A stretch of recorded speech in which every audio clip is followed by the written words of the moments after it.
ALTBAYS.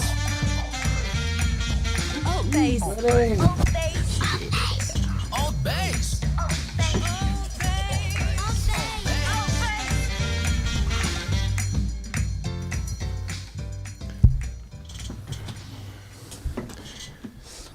Ay, ay, ay. Peace, brothers and sisters. Here we are, live, ALTBAYS Show, brought to you by ALTBAYS.nz. ALTBAYS.nz is a media support who looks after your online presence. So if you're looking after increasing the quality of your videos, of everything that you do online, hit us up. We'll give you a hand, okay? ALTBAYS Show happens live every Monday, Wednesday, and Friday on ALTBAYS Studio here in the beautiful Whitianga. That's what we do. If you want to record, do you want me to carry on, Mr. Taylor? If you want to record some live meetings or run webinars or do some beautiful things, get in touch. ALTBAYS.nz. The website is almost ready. You will find our social media there. There's a way that you can send us a message and you tell us what you're up to. Okay? Nice and easy. The best way to do that, if you go on the side of your screen right now, there's a QR code. You put your camera in front of it. It will take you to our website, and then you can have a chat with us. Easy like that. Right now, we are available in all the main podcast platforms. I'll just say some of them because there are so many, but Spotify, Apple Podcasts, Google Podcasts, Stitcher, Pandora, iHeart, Amazon Music. So, nowadays with this democracy and with this so many options to listen to your thing, you find us everywhere because that's what we do. Soon you will find out how to become a supporter of this show. You will be able to be a sponsor, a supporter. We will love to give a shout out to your brands. If you have events coming up, you let us know, and we will find nice ways to interact. This is a show run by people from the community of the Mercury Bay to the community of the world. Okay, we had pretty much almost 800 views in our first 2 shows. How crazy is that, right? So I appreciate it so much, the effort that everyone is doing to share and to like our posts and to spread the words. We cannot do it without you guys, so thank you so much. Yeah. And tonight, how cool, our first guest. So this is actually our official show, first official show with a guest. Hey, buddy. Yeah, so I have the pleasure, my friends, to introduce to you Mr. Ihaka Phillips. Kia ora. Good to see you, my man. It's so good to see you guys. How's it going? Yeah, Yes. good, mate.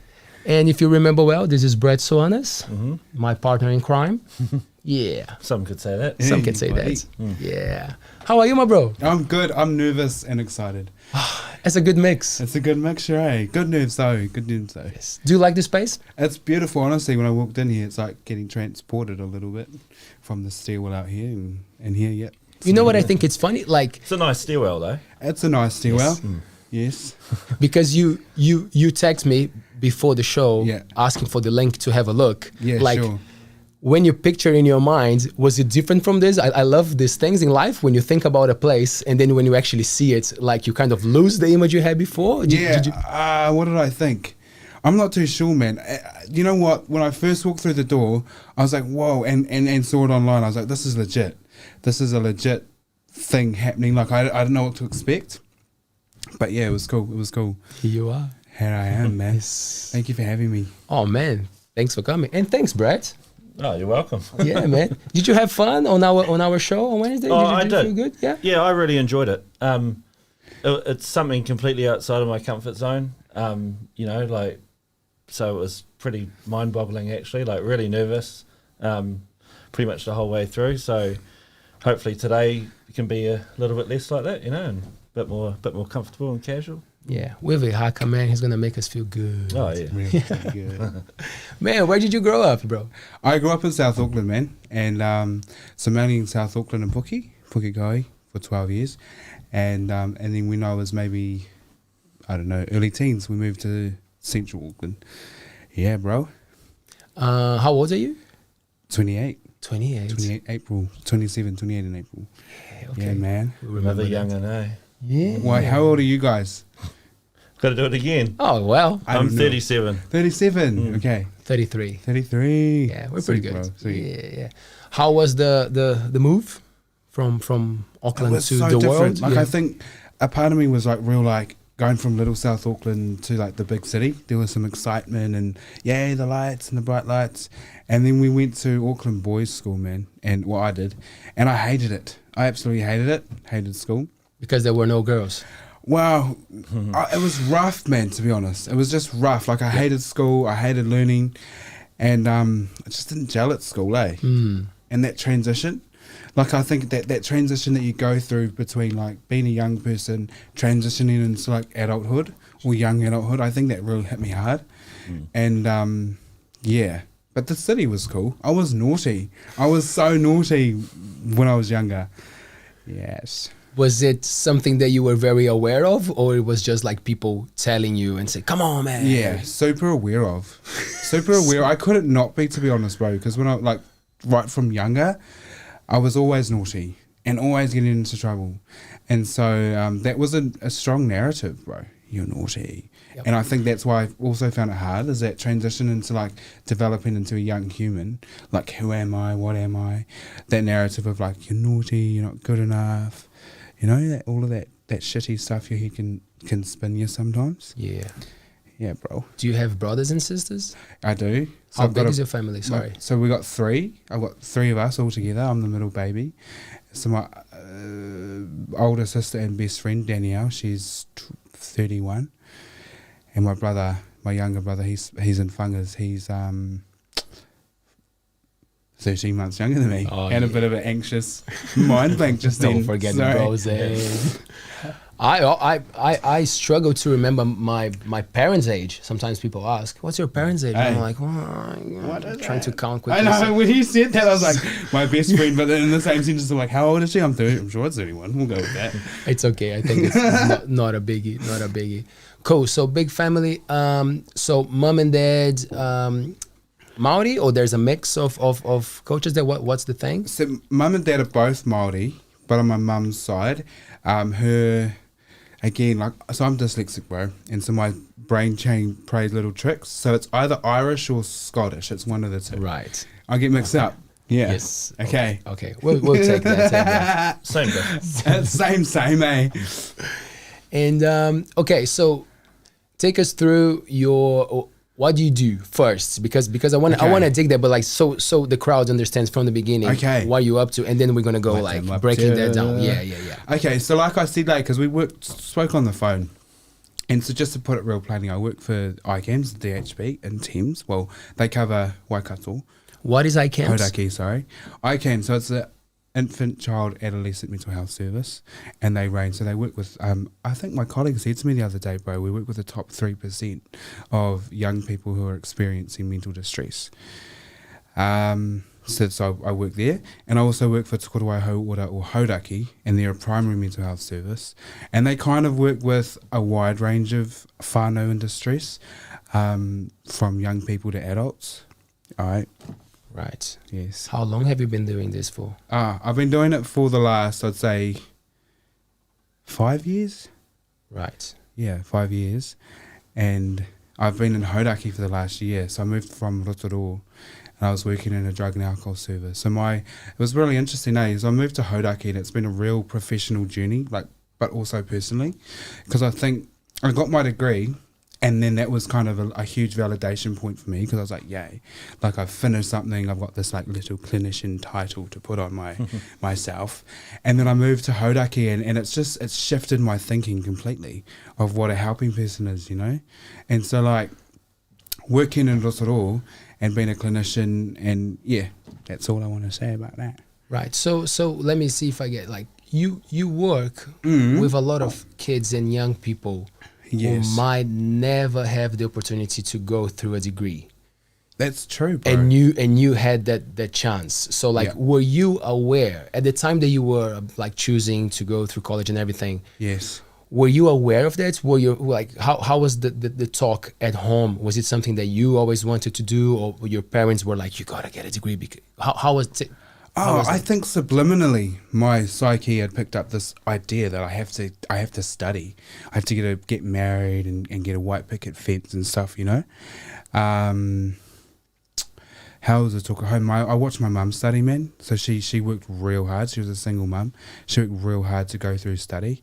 But it was never something that I had in my head. Like once I landed in school and was going through school, like and that environment and the messaging I was getting was just like, I'm not going to be one of those people.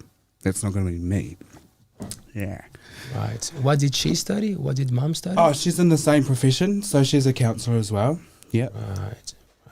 Was she kind of like taking you through that way? Like, was she kind of like putting you like, oh, this is such a cool thing, you know, you have a style that could suit this, or not? You were looking up to her and you felt like it would be a cool thing. How much did she incentive? I did, honestly. I think in the terms of like the values and beliefs she installed, like I think, well, she encouraged us as young people and as grown adults. It was really important for us to be happy, but to be good. I was going to say the C word, but I'll just say to be good peoples. Yeah. And so I think growing up, like it was always really important to me. Like I think as my lenses changed and I started to look at the world in a certain situation, I was thinking, man, the world's real fucked. There's real fucked parts of the world and there's real great parts of it, but there's real fucked parts of it. And so I think just over time, like with my mum's support, with own experiences, I suppose come to a place where it was really important for me to be having a good impact on the world. Right. Yeah. Did you have to Did you have to go to university or anything like that for that, or were you able to do that like in job? You know, like both, man. And while you're learning. Yeah, both. So there was a pathway that was really suitable for myself, and so it was like one whānau a month. Excuse me, I'm gonna do a burp. Do it, man. Excuse me. That's the kombucha. So yeah, no, it was both. So like, you know, it's a good question because I am a hands-on learner, and like learning practically just in the moment, I learn, I think, all right with that. And there was some like classroom school sort of stuff, and that was, yeah, but it was not full-time university, yeah. Because saying like your learning style, like, do you think if schooling was different, you would have enjoyed the study? Because you obviously like learning, considering you went on to get a fully, man, degree, diploma. Was it? Yeah. I loved it. I loved learning. And I think you've hit the nail on my head. Don't hit my head on the nail. No, I think you've hit the nail on the head in terms of what I believe, bro. I think if the schooling environment was different, it's awesome for some people. Some people love it, like they vibed, but just not this person. Yeah, I agree. Yeah, I think that's very similar. So you said you single mom, she raised you. How was the relationship with dad? Oh, as soon as you said that, I felt my puku like drop because it was just non-existent, bro.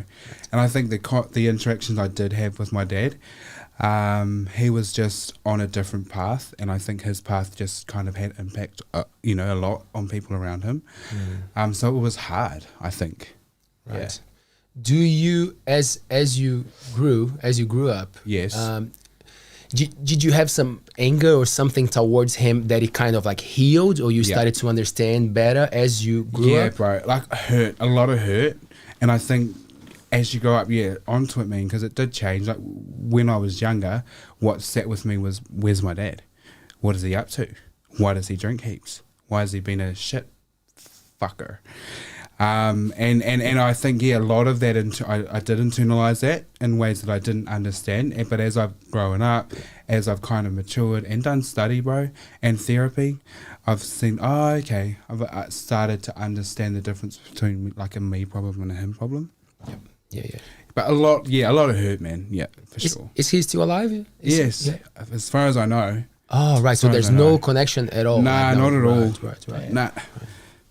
Right. Which is okay. Like I think at the same time, it was normal. You know, it was normal. I would only bump up to differences when it was like people at school, like, where's your dad? Or just the modelling I seen around me from like friends and stuff. But at the same time, it was just normal. Right. And you only know what you know, right? It's your reality. Yeah, that's it's true, your man. thing. It's right? so true. Yeah, what you said there, like I gelled with that when you said the difference between a he problem, and my problem. Yeah, bro. Like that's something I've learned sort of only more recently in my life. Like that's knowing the difference between those two things is huge. It's empowering, eh? Oh, absolutely. Yeah. And it makes you realise that I mean, I don't know about what you're talking about, but in my cases, like the reality that they might be going through something like you are, why they might be doing whatever they're doing, whoever the person might be. Yeah. Not that I say any names now. Say the name. What was your first job, bro? My first job was doing, I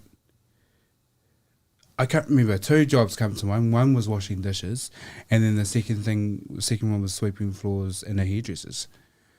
Right. How old were you? 16. 16. Yes. What were you saving for? Saving for drugs. Drugs? Yes. Which ones? All of them. All of them, whatever you could get. At first it was like just dope. Yeah. And just weed because I loved that. Like and that was the thing, like as soon as I found drugs, I was like, yeah, that world out there, like I've had a shit time with it, but I found my drugs and, this is like my happy place. Right. Which ones, now that you look back and you understand, which ones damaged you the most?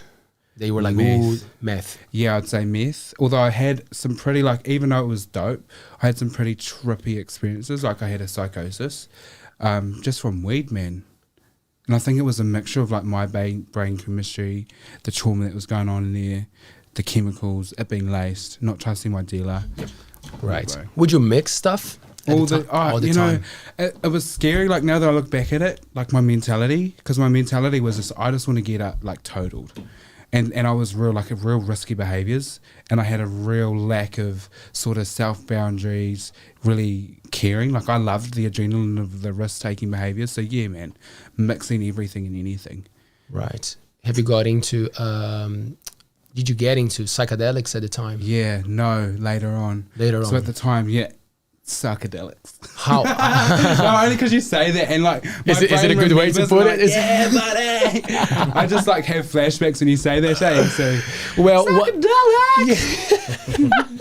what the thing is, what I love about psychedelics is that it's so cool to talk about psychedelics because now there's this huge push of fantastic scientists and doctors really finding healing properties in psychedelics. So that's why I was interested, because I understood, I didn't want to go too deep on what you do because I prefer to listen from you. But as soon as you said what you're up to, I was like, I want to ask this guy about psychedelics and healing properties and that stuff. Have you ever got that deep into that? Oh, I did. So when I first tried psychedelics, I was a bit older, and I had some spirituality had been some sort of thing that I had jumped into, and I had this I was actually watching Netflix, and then the things I heard was setting and something. There was some things.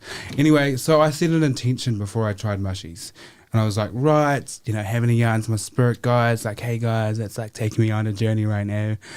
And someone real wise that I thought was wise anyway, they just said, set an intention. If your intention is to get blitzed and effed up, that's possibly what's going to happen.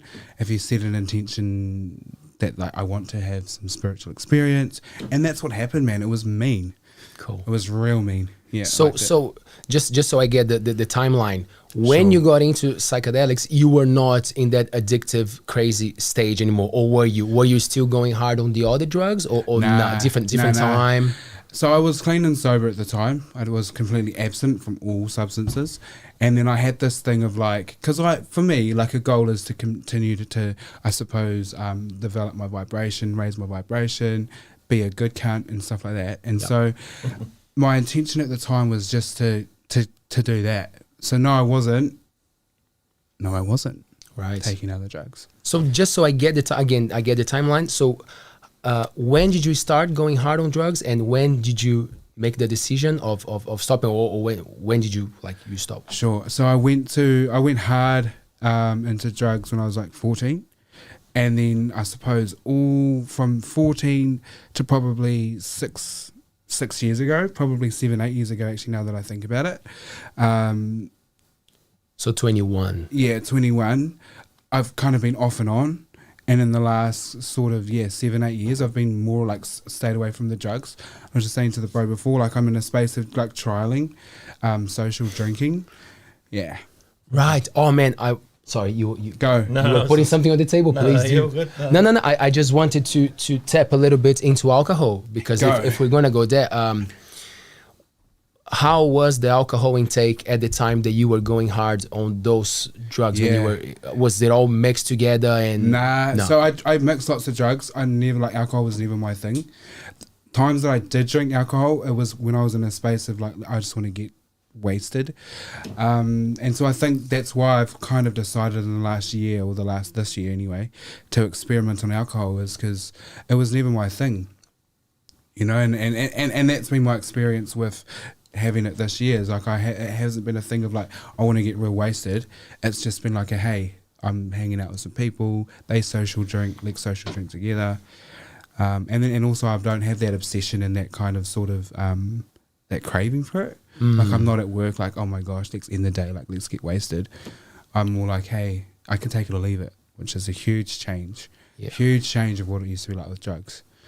So you were using drugs for escapism of a sort, I'm guessing? All of the above, to be honest. So so when you got sober, did you was aided by someone, or you were just like I'm the man, I'm just gonna just fucking quit it all, Well, and like I said to the bro, like since I was like 14 to like 21, I was on and off drugs, and so over that time, like I went to different therapy, I went to rehab, I've had and so I think it was an accumulation of things that once I got to 21, it was kind of like I had a heaps of tools in the toolkit. Yeah. But I think it was also a combination of getting older, maturing a little bit, finding a purpose, and hitting brick walls, man. Like, they talk about the rock bottom thing. I think hitting rock bottom and just like getting to a point like, nah, bro, I'm over it. So yeah, in answer to your question, I've had heaps of aids along the way and 12-step programs, man. Oh yeah. Yeah. What's the one for for drugs called? NA? NA. Narcotics Anonymous? That's the one, yeah. Yeah. No, I just wanted to throw that out there. So that worked for you? That helped? It did. Like, okay, so with drugs... Can you just take us through that process? Because I'm not sure if I'm very familiar. Yeah, sure. Yep. So the process of Narcotics Anonymous? Sure, okay. So they have 12 steps and it's an abstinence-based program. And you go and I suppose you meet people who are also clean and sober, and they take you through their process. So there's like a saying like, if you want what I have, do what I do. And so they call it, you get a sponsor and stuff like that. And the sponsor takes you through the steps, and it's the 12 steps. Right. And that was really effective, obviously. Definitely, and I think I'm in a space where I would want to stay abstinent from drugs because obviously it's illegal. Obviously, with my job, like I have ethics and stuff like that. But I think regardless of those two things, I'm just not wired, man. I'm not wired as someone that can do that in a balanced way. Yeah. Because when I quit drinking, they were really trying to push AA on me. Oh, yeah. And I sort of looked into it and sort of like thought it wasn't for me, but they were telling me like how effective specifically, I don't know about NA, but like that AA is like super effective, having that community. Sure. That can really help you along, that you feel responsible for too, that'd be cool. Yeah. So have you sponsored other people as well? When I was, no, I haven't actually. And that's when I was. Next question. Next question. Maybe along. No, I haven't, man. No. I was just curious to know the difference between getting both sides, Yeah, that's fair enough. Yeah. Did you have to pay for that treatment? It's free. It's free. It's free, yeah. So they say they're self-supporting. So you go there, you can make, they have like, church. You've got the basket that goes around. Yeah. Yeah. Right. Yeah. Okay. What was the hardest part? I think the hardest part through the whole journey has been moments where spotlights have been shone on some of my defects, and moments where I've like had to look at either at trauma but look at myself, man. And stop and looking like, it's cool to look outward. It's cool to have a critical analysis of the things around you. But at some point, like I had to stop and have a critical analysis of my inward. Why do I tick the way I do? What are some of the things that I do that aren't actually, very helpful for the universe and the people around me? And looking at that stuff, man. In moments where I've like had the mirror shone on me, like, whoa, that's some pretty shitty behavior, and that's pretty, shitty for others. And like having to sit with that, and then feeling like I'm exposed to people around me as well. That's probably been some of the hardest. Yeah. Right. Yeah. I see. I know that you talk about alcohol and drug. Yes. But I understand that probably a lot of the kids who come to you, the teenagers, they have other addictions involved. Yeah. And I like to read and understand the thing that connects to traumas. Yeah. So what is common? Like what do you see that young people usually get hooked up on, apart from like the substances? Like what other things? Sure. Yeah. So you got the substance, right? And then you meaning like what else might be going on for young people? Yeah, because so for example, we have all this legal stuff, Sure. like we have a lot of people addicted to sugar, coffee, pornography, like all of that, to be honest. all of that, right? Yeah, and gaming. I haven't personally experienced heaps of it. Nothing wrong with gaming. Well, yeah, that's true, bro. But then, for some people, it reaches a point where it is a problem. Yeah. Hey, some people say there's nothing wrong with alcohol until it's a problem. So you're That's right. Gaming can be real harmless, but if someone has like locked themselves in their room and they're like gaming. In case my son's listening, what would be a good amount of hours to spend on a computer a day? You know what? I always just say to people, are you happy? Like, are you happy in your life? Are you where you want to be? And if they're not, then why? And then sometimes people will say, like, I'm not happy, and it's because I think it's because of my gaming or my drug use or my substance use. And so the corridor is around that is like, so if your son's gaming, is he happy? Is it, having a negative impact on aspects of his life? Yeah. And he loves it. And I think that could be the hard thing, is people do what they're doing because they love it, but then sometimes the balance is tipped.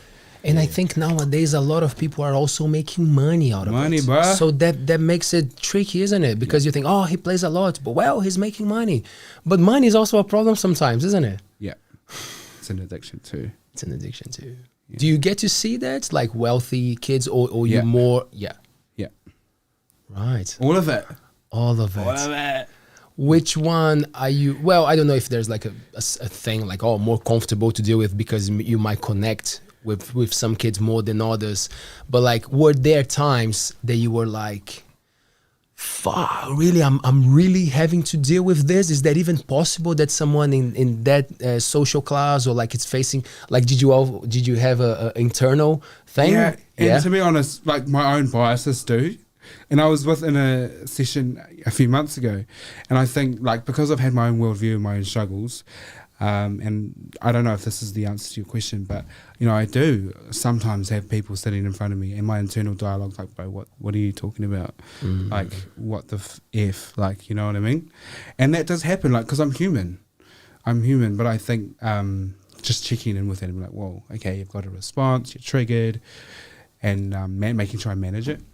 Right. It's real cool. But you're right, yeah, I do. That's what you mean by that question? Yeah. Because the thing is, there's a little bit of my experience, right? When I came to New Zealand, yes. I was very close. I was working at a restaurant, and I was very close to I think I was 23 at the time. Oh, yeah. And a friend was 16, and she was going through some issues. And I remember that in my mind, I was like, how ungrateful are you? Yeah. Like you don't even know what having a hard time in life is. You're in New Zealand and this is great, Yeah. And I think I threw that at her. You did? I did. You threw it right at her. I did. And we had this right moment. In the face. Yeah. Because I love her and I was wanting her best, like yeah, sure. But then it took me maybe like 3-4 years of understanding, like we said before, you only know what you know. Yeah, sure. Yeah, it's true. And then I remember calling her and catching up and saying, man, I'm so sorry. Nice. I like, love that, bro. Yeah. I love that. And sometimes it takes time to understand those things. But that's when you see when real friendship counts. You know, like she didn't give me shit because of that. She probably didn't even remember you said it. because it was a moment, you know. But then I started to reflect so much on that. I'm like, you only know what you know. Don't think that someone's problems it's smaller than yours, you know. So that's why I asked. You know, it must be hard as a professional to do that. Do you sometimes? Does it get you in the head, like after work hours? Do you brew ideas, or are you one of those guys that can actually let go and not think about work too much after you finish? You know, the word that comes to mind when you say that is the whakawātea. And so what, I'm not too sure, but it just means clearing the energy. And so when you said to you know, just now, like you went back to her and you said sorry, I think that's the thing, is it's like, being able to reflect and being able to say, oh, okay, there's this internal process. You ring your mate or your supervisor and you go, blah, blah, blah, and then you move forward and you just clear the energy. And so whether it's like you, and sometimes I do, man. Like I've had responses in sessions and I'm like, I've had a strong response and I've like let some frustrations spill out, or I've been like annoyed, you know what I mean? And sometimes I voice that. And then it's kind of like, whoa, I've totally had like a response. But I go back and you say, hey, last week in our session, I just wanted to really acknowledge, like, I got frustrated at you. And for that person, they have this response of like, whoa, there's this adult that's saying sorry. This adult that's, you know, not chucking it under the carpet. They're able to like bring it up and be like, hey, I screwed up. I'm real sorry about that. And it's healing, man. I'm assuming. But I know when people have kind of had a relationship with myself where they're able to admit when they're, you know, Are you good to say you're sorry when you really mean it? Are you good to do that, to apologize from your heart, or you struggle? Because me personally, I think I'm a pretty good apologizer, but I don't know now, you know, because I thought that was really good. Like that's a really good like takeaway, you know, from this show. Like that's you know, that's really good for adults especially to realise that. Yeah. But yeah, I do apologise. That's for sure. Ask my wife. It's hard though sometimes, eh? Yeah, it's hard. Like I say that, and that's like the golden standard. Hey, you know? Well, especially when you're right. It's like, no, bro, that's the golden standard. But hey, by no means, like, do I get it right? Hey, sometimes like you can ask my sister. I said to her in the weekend, I said, she's the worst person to give me feedback. We'll go head to head, like fully, you know? Yeah. Hey. I asked because sometimes it feels like sorry is the easiest word ever. Oh, I'm sorry, you know, you don't even mean it. Yeah. Oh, sorry. Oh, I upset you. Oh, sorry, you know. But the real sorry. Do I do that, do I? I don't think so. You're pretty good, man. Time will tell. Eh? Okay, time will tell for sure. Sorry about that. But you know what I mean? The real sorry that you mean it doesn't come that naturally, eh? Yeah. Like, I think it's a pride thing. I don't know. Yeah. Maybe we hide that. I think you definitely have to work on it, eh? Like it's a conscious. You have to make the conscious effort to go up to somebody and say it. Yeah, you know what I mean. It's not, you know, that sort of sorry. It's not just slips out. Yeah, you know, you got to really make a point of going over to the people. Yeah. Do you work with counselors at the schools and? Yes, I do. Yeah. Yes. Do you get to chat with teachers and people who work at the school as well, or not? That's not part of your job. It's more for the counselors. Every school's different, man. And I love to talk to teachers, like if they're keen for a chat, and the other counselors, because I think that whole thing of like it's a village and we're all part of it, and you're in that young person's life, and we're all in, you know. And so when I can, it's awesome, eh? It is great. It is great. Do you feel like the educational system? It's supporting teachers and the people who work at the school, because it's a hard job, man. Yeah. It's a hard job. Yeah. Do I think the education system? I think it depends on what the need is, honestly. So if you've got a young person who learns the way that a lot of other young people learn within the school, then sure, it supports the teachers to teach that young person in that way. But I think if there's other needs, other learning needs within the classroom, or people who need to be, like we were talking about before, who need to be engaged in other ways, some schools seem to be able to shapeshift and adapt to kind of and be fluid, and other schools seem to struggle to do that. Right. I think. Cool. I really loved when you sent me a little bit about you, and there was the thing with working towards, correct me if I'm wrong with the term, indigenize. Yeah. Can you take us through that? Yeah. Okay. And that's what I mean, bro. I love that you picked up on that, because that's exactly what I've loved working in Hauraki, is learning about this concept of like, what does indigenise your space mean? And I think, and you just tell me if this makes sense, but it's the reinstatement of Indigenous ways of knowing. And I think because we're in New Zealand, it's the reinstatement of Māori way of knowing. And so I think there's these paradigms where there is the Western, and there's the Western worldview, and the underpinning principles and the underpinning beliefs that come with the worldview from a Western worldview. And it's just the reinstatement of, all right, if we were, thousands of years ago, what would a tupuna way of kind of conceptualize this problem? What did they believe that helped them get through to A to B?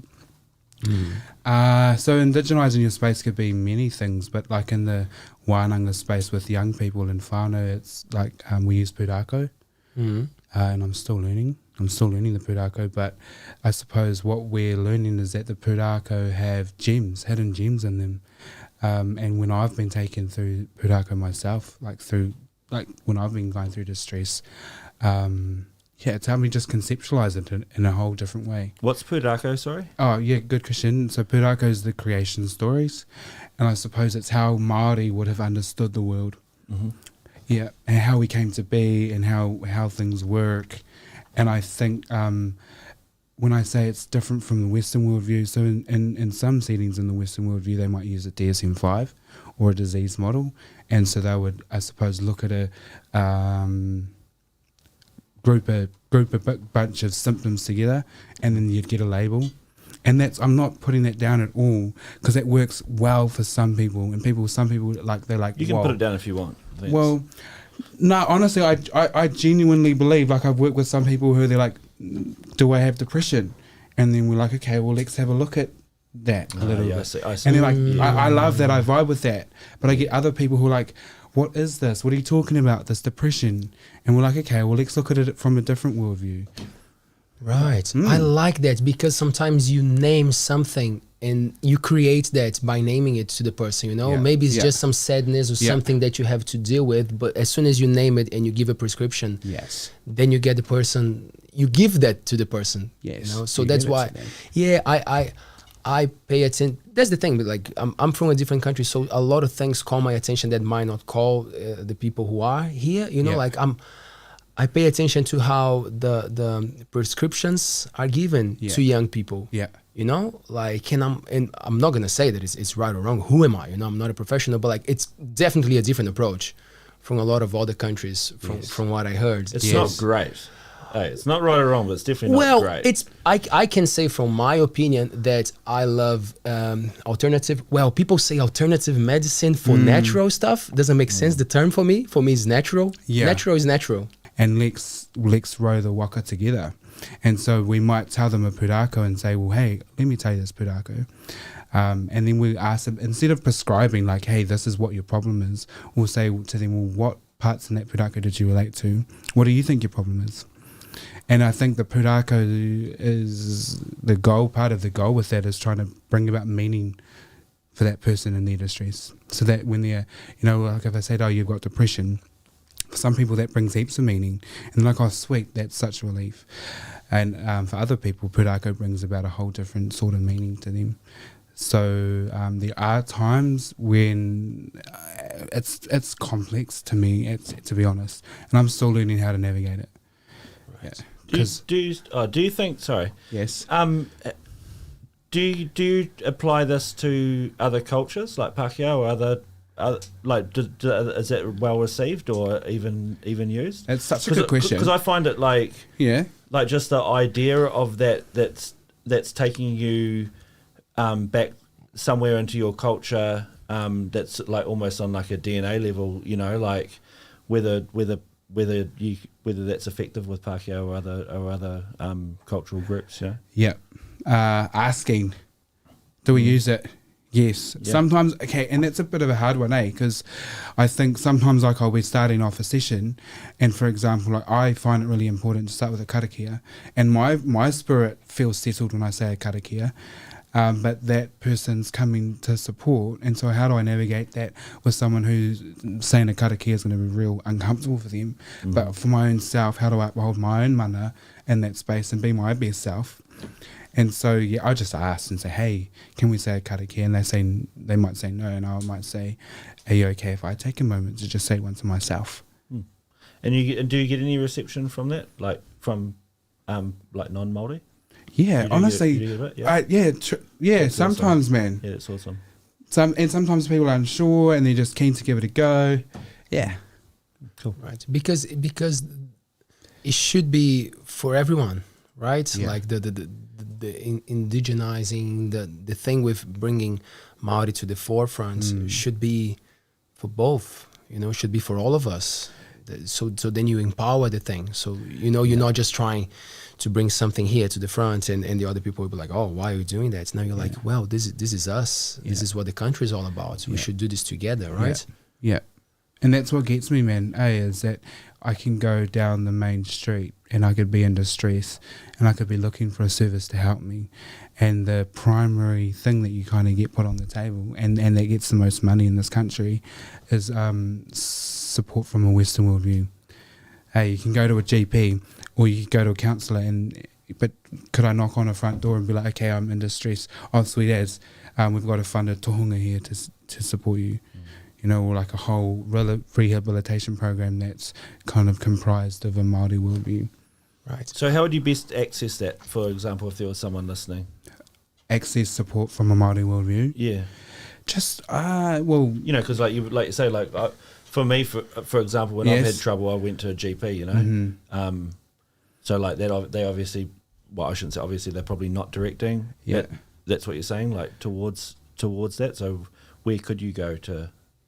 Oh, well, and if you're in Hauraki, honestly, and I'm not just saying this because I work for them, but what I know from working in Hauraki, and working with the Korowai Hauora or Hauraki, is they have instated Indigenous ways of knowing, and they have incorporated that really, I think, and it's a journey, but they've incorporated that in their practice. Yeah. Sorry if that was going to be. No. I'm just guessing. tuning in. I realised that was a conclusion. Not at all, my man. Nah, oof, it's a conversation. Are you good? You feeling good? Yeah. Do you want some more kombucha? I'm okay. You good? Yes. What about you, bro? No, I'm good. I've got my bottle back there. I'll grab some. Finish my water probably. Shot. Man, I just want to take it to a different direction and then come back to the craziness because I love that. But like, go in a different direction. Man, I'm a musician, so it's therapy for me. Like, do you use like the arts? Do you how is that interaction with finding spaces and finding things that you should put your attention towards? Like what's your vibe with that? My vibe, okay. So my vibe is I'm not a talented artist or musician, but I do know that Roy Mataora. Hey. Oof. So I work with him in this school and he's amazingly creative and channels freaking magic, I think. And so art and music. I think it has some, well, carving actually. Sports. Yeah. Sports. See, my creative things are more meditation, spirituality, and that kind of stuff. And I kind of like I push the barriers of that. So sometimes I'll take in like my Tibetan singing bowl.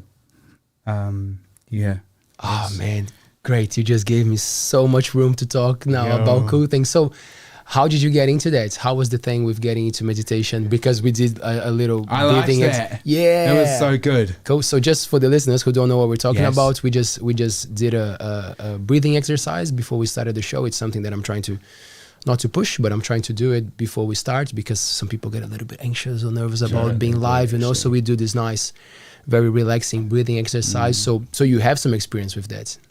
Yes, a little bit. Okay, tell me. Wow. I feel like I'm talking heaps. Like, is that? Well, it feels to me like I'm talking heaps. Oh man, that's why you're here for. Putting it out there. You're the guest. I'm not used to this. Like, you're so welcome to ask us questions. But normally I'm like listening, and that's my and I'm just noticing that I'm talking a lot. You are so welcome to ask us questions, but obviously we want to know what you are up to. Okay. Yeah. I just love the thing that you just said about meditation and breathing, because I'm on this journey right now. So I just want to know how you deal with it. Like how did it start? Okay. If someone influenced you or...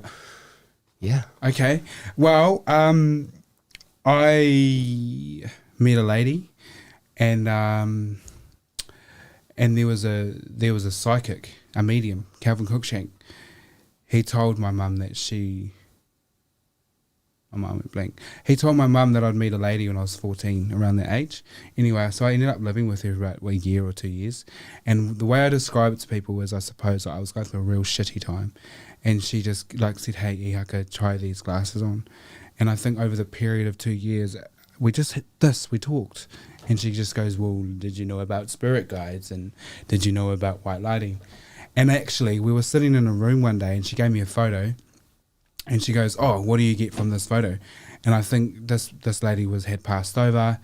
And I think I didn't get heaps from the photo, but I just said, oh, this, and that. And she goes, oh, yeah, that sounds like it's, this girl that was in this photo. So I think it was just like, she's showing me her teeth, and she's like, oh, yeah, she had braces. I was like, oh, like my neck's really sore. And she said, oh, yeah, she hung herself in a closet.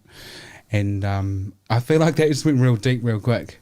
You carry on. It's all good. So what I'm trying to say is, I think over this 2 years, she was just a lady that we just did that, man. She was a lady that was skilled matakete, and she had lots of forms of meditation, spirituality, and we would talk about it, and she'd go, oh, look at these cards, give them a shuffle, and they were like some angel cards, and she was like, okay.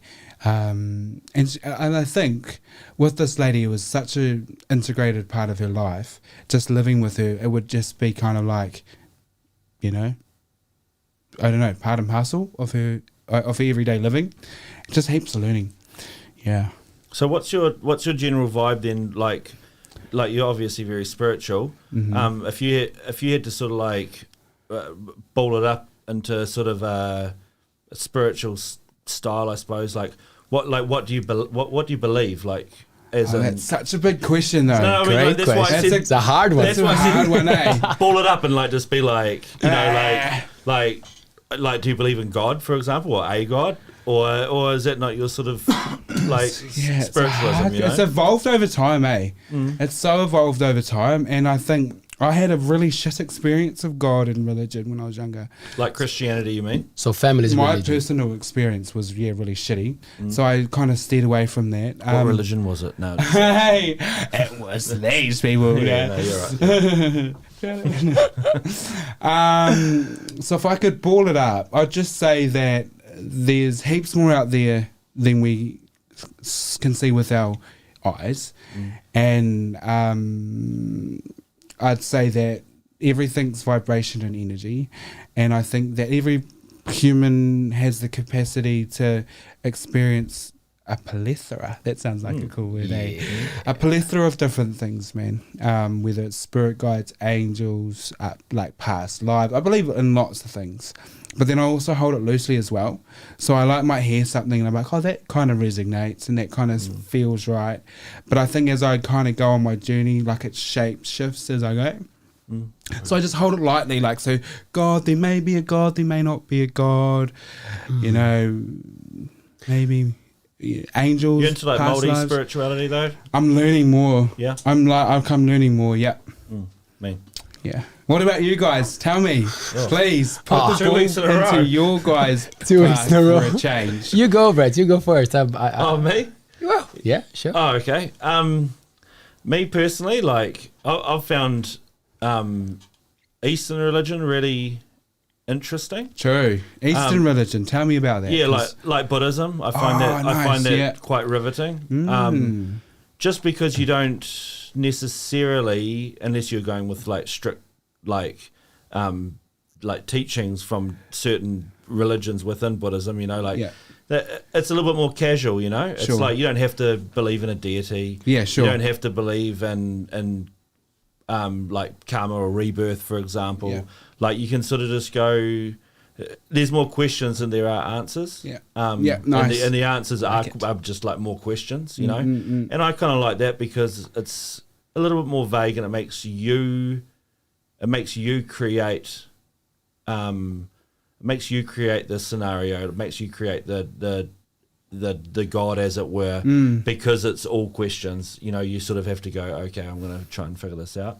Not saying that I'm definitely not saying I'm a Buddhist or anything like that, but I think that's pretty cool. Like that's sort of like vibe, it. That's the vibe that I like. You know, no rules per se. Yeah, I like it. Yeah. Keeping it open, eh? And you're answerable to yourself, you know, and your community and whatever, but mainly to yourself. Nice. And so does that mean like you have the autonomy to sort of go through the journey and the process? Yeah. And sort of develop your own understanding. Is that right? Yeah. Okay. Yeah. I mean, it's guided though. Okay. You know, through like I haven't really done a lot of reading. I'm not a big reader, but I listen to like audiobooks and podcasts and online lectures and stuff like that. Mm-hmm. So it's been sort of guided, but make your own way. You know, cool. if that's what you mean by that question. Yeah. I think what got me in your thing was just like there's no rules. And so I just like that. And I think part of my bad experience with religion early on was like there's all these rules. And I understand like the rules are there for reasons. Like they're quite logical. Yes. You have to like you gotta true. Like, I mean I'm only familiar with the Bible, you know. But like some of the rules are logical, some of them are very unlogical. Sorry to say. Absolutely. That's my own opinion. Yes. But like you sort of look at a lot of the ones that are say practiced. Let's put it that way. Yes. They sort of make a lot of sense. Yeah. You know, you give women a little bit more freedom, but yeah, that's about. Did I throw that out there? Yeah. Wait, how about you? What's your beliefs, spiritual beliefs? Like, if you could wrap it up. Yeah.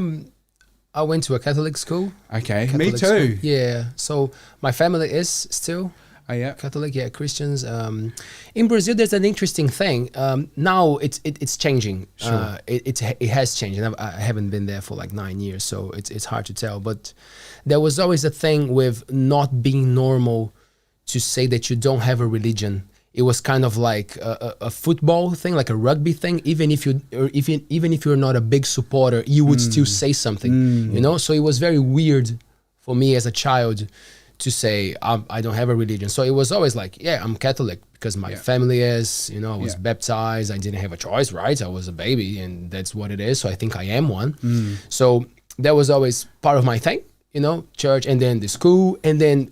That's why I talk so much about music, because I had this experience with like playing at churches and meeting people and having a lot of fun playing music. But like I would see the mass as kind of like a show, you know, like I didn't feel much what was happening. It was more like visual for me, you know. It was like, oh, look at this guy with these clothes, you know, like, and now we all go on our knees, you know. You know, like, so I was seeing as a kind of like a performance happened as a child, right? It kind of is, though. Well, no, it's not, but it can be. Well, like that. It's part of it, right? You know, there are a lot of rituals involved and things that, you know, the colors and the way. So like, but I'm just saying as the perspective of a child looking at that, you know. And as time went by, I got into like punk rock, you know, as you do, right, Brett? You know, and then you start to rebel, and then you see that like, oh, cool. So there are all these other religions. Why my religion is the right one, you know? So I started to question those things, but like still very respectful, because my family it's still religious, you know. So I had that thing with being respectful.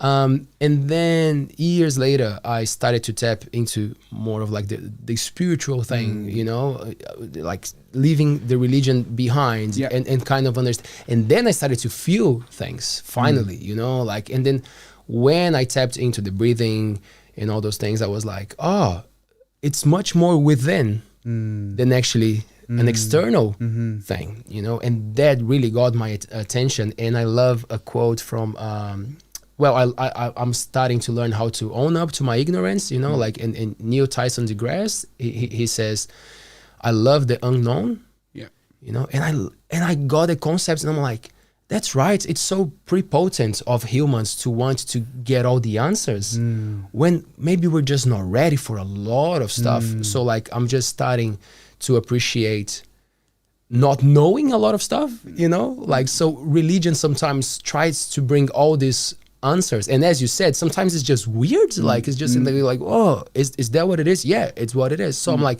I still respect so much, because I said in the last show, you should never play or mock people's faith, you know, but like, very fair. but questioning it's important, you know, because I think it's okay to not have all the answers. See, I find that so frustrating, not having the answers. So like, so I think when you're saying that, being comfortable, is it being comfortable with the unknown?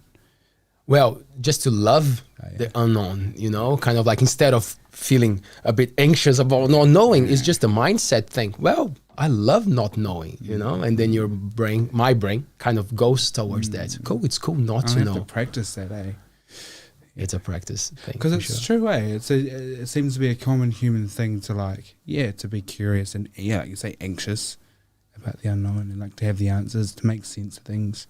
I think it's probably been necessary, over time, to be able to put two and two together. You know, for even if it was just for the safety of your family or whatever. You know, like something happens in the wild. You know, I'm just say going back, you know, whatever, a couple of thousand years or whatever. Yes. You know, like you need to be able to understand what the hell's going on, eh? Oh yeah, Otherwise, for you know, a lot so of you gotta things, make- for sure.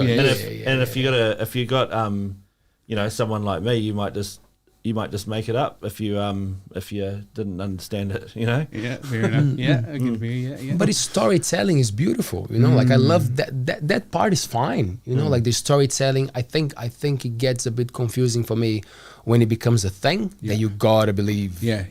That's what it is. Yeah, and you're yeah. like, is it? Is it though? Yeah, Hey. you know, like, and then if you question some things, it might look bad, and I'm like, well, it should be a bit more open. Yeah. And that's why I like the work that I do at this school, you know, like, because there's always room for questions, you know, like there's always this thing with like, well, you can ask question, you know. And because we had a quick chat before this, so I think it's a good segue. The thing with the t-shirts. Oh yeah, tell me you the know? t-shirt. I'm excited So to hear that. Manaorite, that was 3 years ago, and I come across, I even put her name so I don't forget, Meta Berryman, an educator.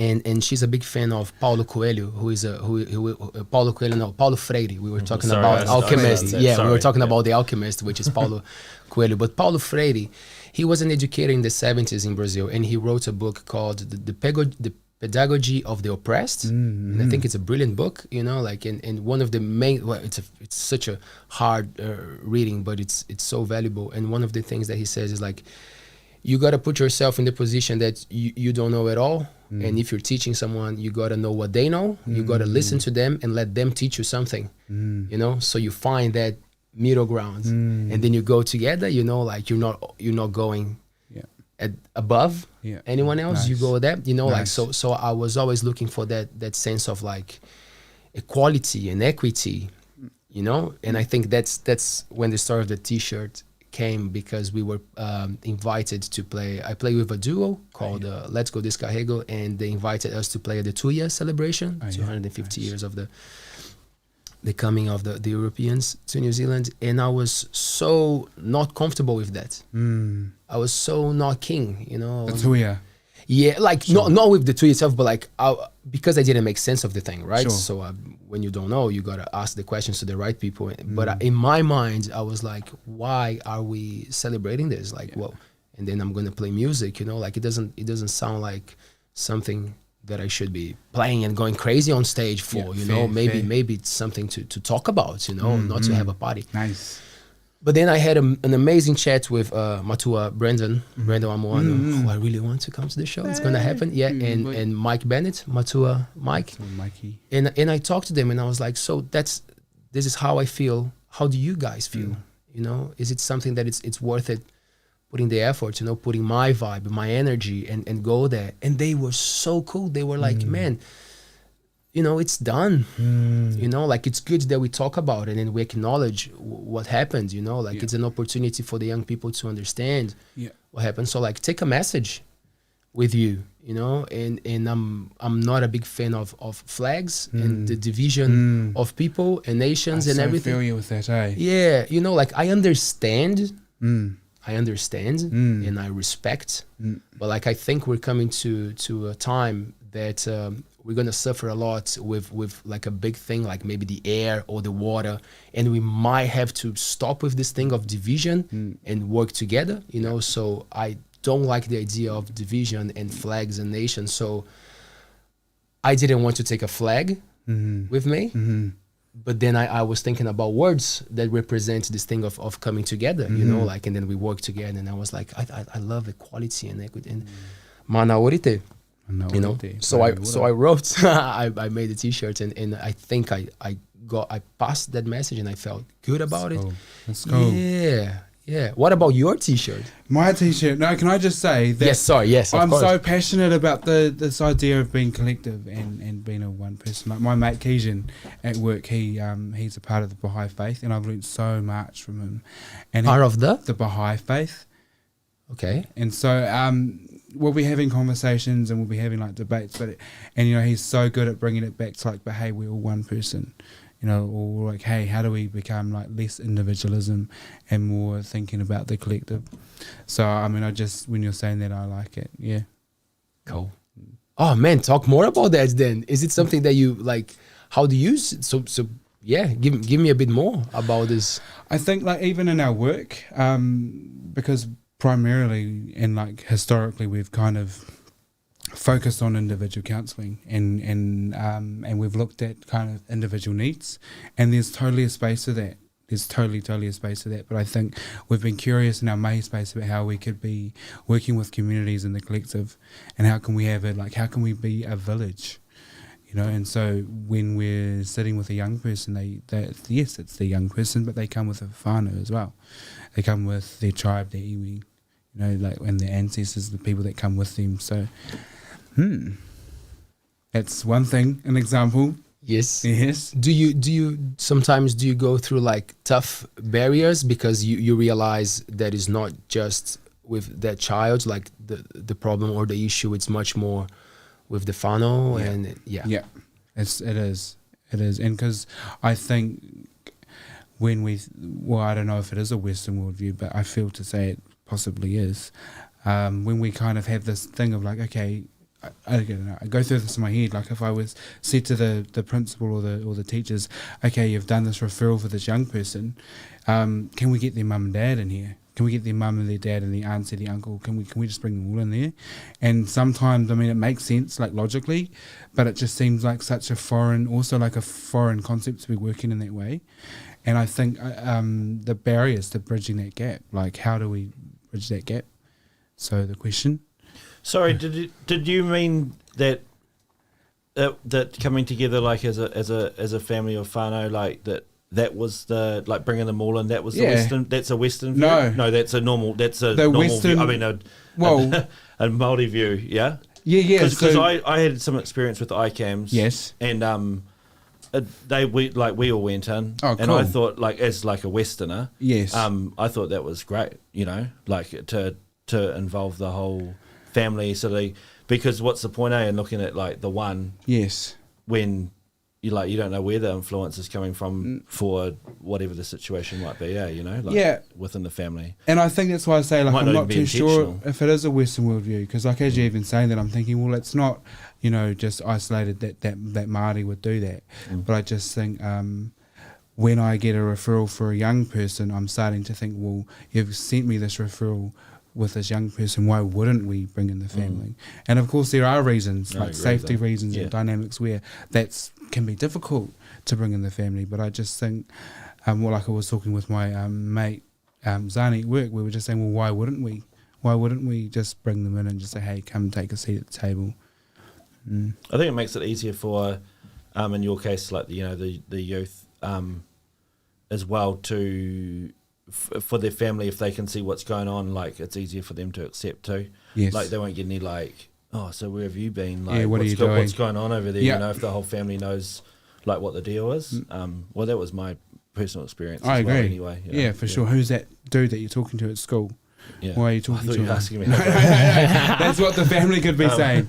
And like for sure, bro, there's complexities that can come into it. So it's definitely not black and white. But I'd love to start working with families. But yeah, but I suppose what I'm trying to say is that I'm learning about this thing of being collective. And so when you say this thing of like, let's get rid of the flags, you know. Apparently, I don't know if this Let's is get rid of the flags. man. I don't know if it's true, but I heard a story. A friend, hopefully, some of our listeners will correct me if I'm wrong. But a good friend of mine told me that when Bob Marley came to New Zealand, a lot of gangs and a lot of the different tribes, whatever, people who were watching the show, they started raising flags. And Bob said that he would not play until the flags were down. Hey. You know, like, and I was thinking, like, even if it's not true, it's such a beautiful concept, isn't it? Because the flag is music in that moment. You know, like it's the art. It's much more. It's much bigger than you know, like separating and going for your. I love that. Yeah, it's cool, isn't it? The flag is music. Well, it's flag. Well, because the picture that comes to mind when you say that is I can just picture like a musical flag going up in the air, but then the vibrations, right, that's coming off that flag, and it's kind of like that musical flag. You guys had me way lost, but I'm a new musician, so yeah, now I get it now. But you love music, right? I get it now. Yeah. But here's the thing: is like that vibration has the capacity to touch every single person in that crowd. Like, that's what I'm thinking. That's what that means, right? Yeah. Regardless if you're black power, Mungo mob, killer bees, white, black. Cool. Again, again, one more thing that you just mentioned, and I had it as something that I would like to ask. So here we go. Gangs, big thing in New Zealand. Hey, I was very surprised. When I came to New Zealand. I was like, okay, it's a thing. Every town, right? It's a thing. It's a thing. The colors, the style, you know. Is that super like present on your work, like on your on what you do? Like you see that all the time? No, you know something that's so sad is that there's a huge present in every town in New Zealand, and we don't see it at work. And I go to school, you know, like into the schools, and the young people, like, they've got their struggles, but some of the most high risk, if that's even a thing, like. But some of the young people that are just in those spaces aren't even in schools, and they're not even coming into services. You know, that's what I mean. Like, how do we shift the paradigm so that our people are able to reach our people that need the support? How, bro? How? Well, I don't know if this is a good thing, but something that Ma Hinarangi, like a chick from work, and Staz, something we've been talking about is a barbershop. And that word you said like a little while ago, indigenizing our space, a part of it is just shifting the energy of what that is when you first come into a service. Shifting the energy, shifting the vibe, shifting the modi, and shifting the worldview of what it is, like going into a sanitized clinical setting. And so why not have a front door of a service where you can go and get a free haircut and just go and sit down to a barber, instead of like, okay, we've got a referral and then we'll do an assessment and then we'll go and like, we'll allocate you a key worker. Why not just come and sit down and that, you know, the barber is a part of the village and he's a cool kind of guy or girl, and just go have a yarn. That's big, I think, in the African American community, What like, is it? Oh, the barbershop kind of thing. Like, I don't know if you listen to like Run the Jewels or Killer Mike, you know, but he opened. I don't know. He's been opening barbershops. Has he? Yeah. What's his name? Killer Mike. Killer Mike. Yeah. I'm gonna have to like great stuff. Take that down because we're just at the start of the journey. So just having that place, that sort of safe place for African Americans to come and do whatever they want to do, you know. He's not doing free haircuts though. He's an entrepreneur, you know. Yeah. But he's he's generous dude, puts it all out there, you know. That just reminded me what you said. You should look him up and see what he's up to. I got a really bad memory, but once we wrap up, I've got to write it down. I'll text you. Yes. Tell me. Man, what I wanted to say about the gangs and stuff. So for example, I can only speak about my cultural background, right? So in Brazil, the favelas, it's a big thing, right? The slums, right? And there's this saying that the only part of the government that visits the favela is the police. Okay. And it's not to do good things most of the time, as you would expect, right? So the favela is the equivalent to maybe like a gang? Do you know the slums? Do you know when slums? Do you know? Yeah. So you know when they build the houses in, you know, like in these mountains and places that it should not have. It's a portion of society. Yeah. So a lot of the poor people in Brazil, they cannot afford houses. You know, it's just hard living. So they they live in slums. So they like, there's no sewage, there's no like, it's very, I don't want to say primitive, but you know, it's just what it is. It's very sad that a huge amount of people in the world still live in those conditions, you know, like, and we kind of like forget to look at them. But anyway, there are beautiful work being done in those areas, and the favelas, they evolve, obviously, you know, because a lot of the people now, especially nowadays, that you can make a little bit of money by doing random jobs and sometimes being online, you know, like, so a lot of people give back to their own community, you know, so you see the favelas, you see the slums evolving, and then the people who are there, you know, of course, they a lot of them, they are part of the traffic, the drug traffic, you know, and then you start to see that because no one else is doing something for them, they have to do it for themselves. Okay. You know, and then you start to understand that concept of like the gangs and well, they're trying to survive, right? It's what you know.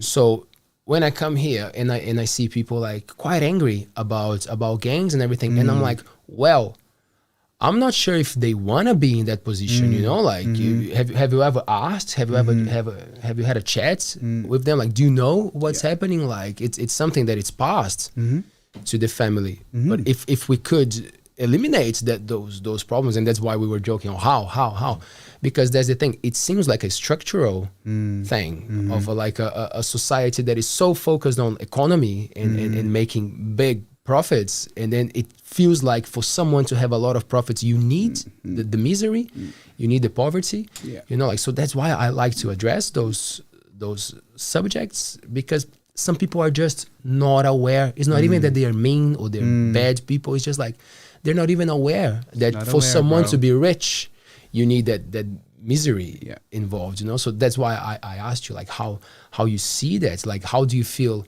about someone who is doing work that it helps a lot with that, because you're helping the youth to create like opinion, you know, critical thinking and all those things. So, and that's why I love like the team that I've just joined, like we've collaborated with, and this whole thing of working with communities. It's because I was getting to a point where I would go into the schools, I'd have a caseload, I was servicing all of the secondary schools across Hauraki by myself, and then slowly we had some people, but it felt like I was on a hamster wheel, and I'm working with this individual that's a product of their environment and the system, and it's kind of like, are we just going to be in this school, you know, year after year?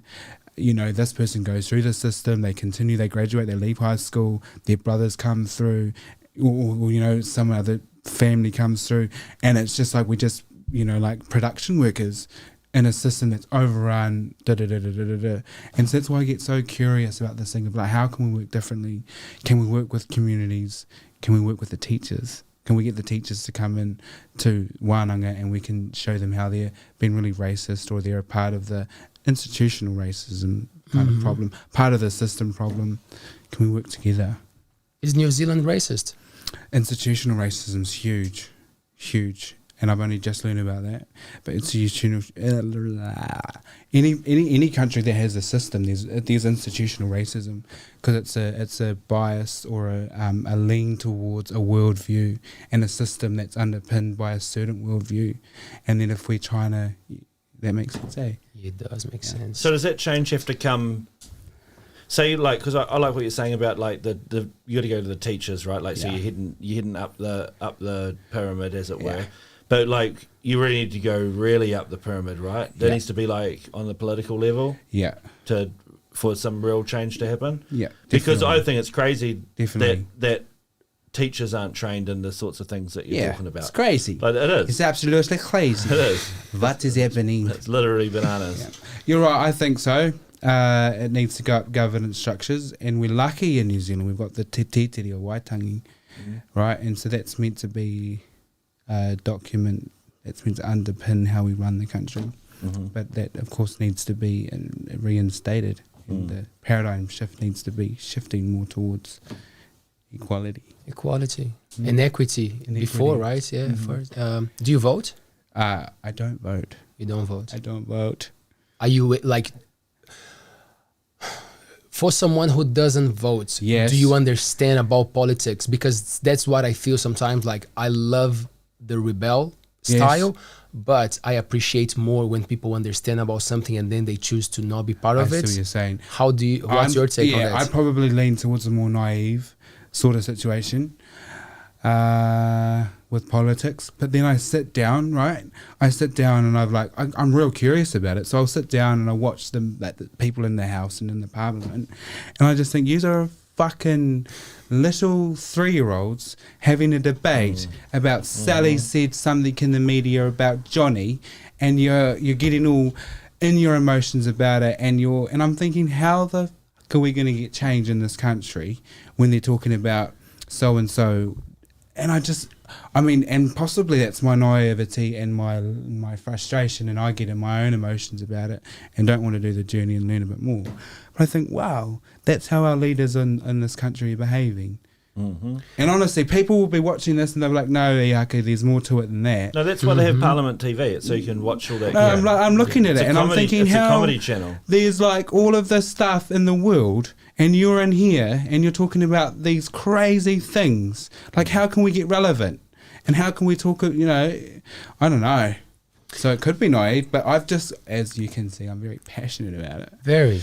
And I like that. So what I'm understanding, as I age, is that the people who don't like politics are the ones who should be running this shit. I was going to ask that. Yeah, because your own party. Yeah, because I love that concept. Like, I believe that you gotta be the change that you want to see. And it's a system that it's so already tangled and everything, so hard to break. So like sometimes imploding, it's nice. You get in and then you try to make a change there. I don't know. It's just something that came to my mind now.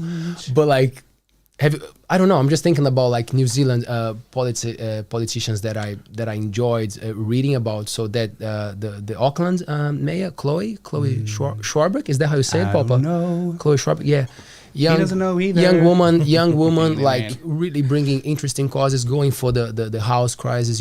For young people getting in debt. So I'm like, good on you, girl. Like, go for it. We need the young people there. So. That's something that I like to talk about. She's doing some good work. She's doing some good work, man. Chloe. Yeah. Cool to hear. I'm glad to hear that, and I trust you.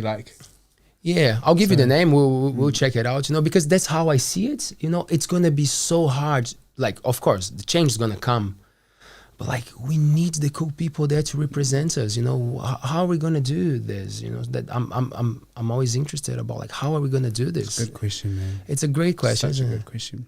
Damn. One thing that we want to do with this show, and it's coming this year, it's elections. Yeah.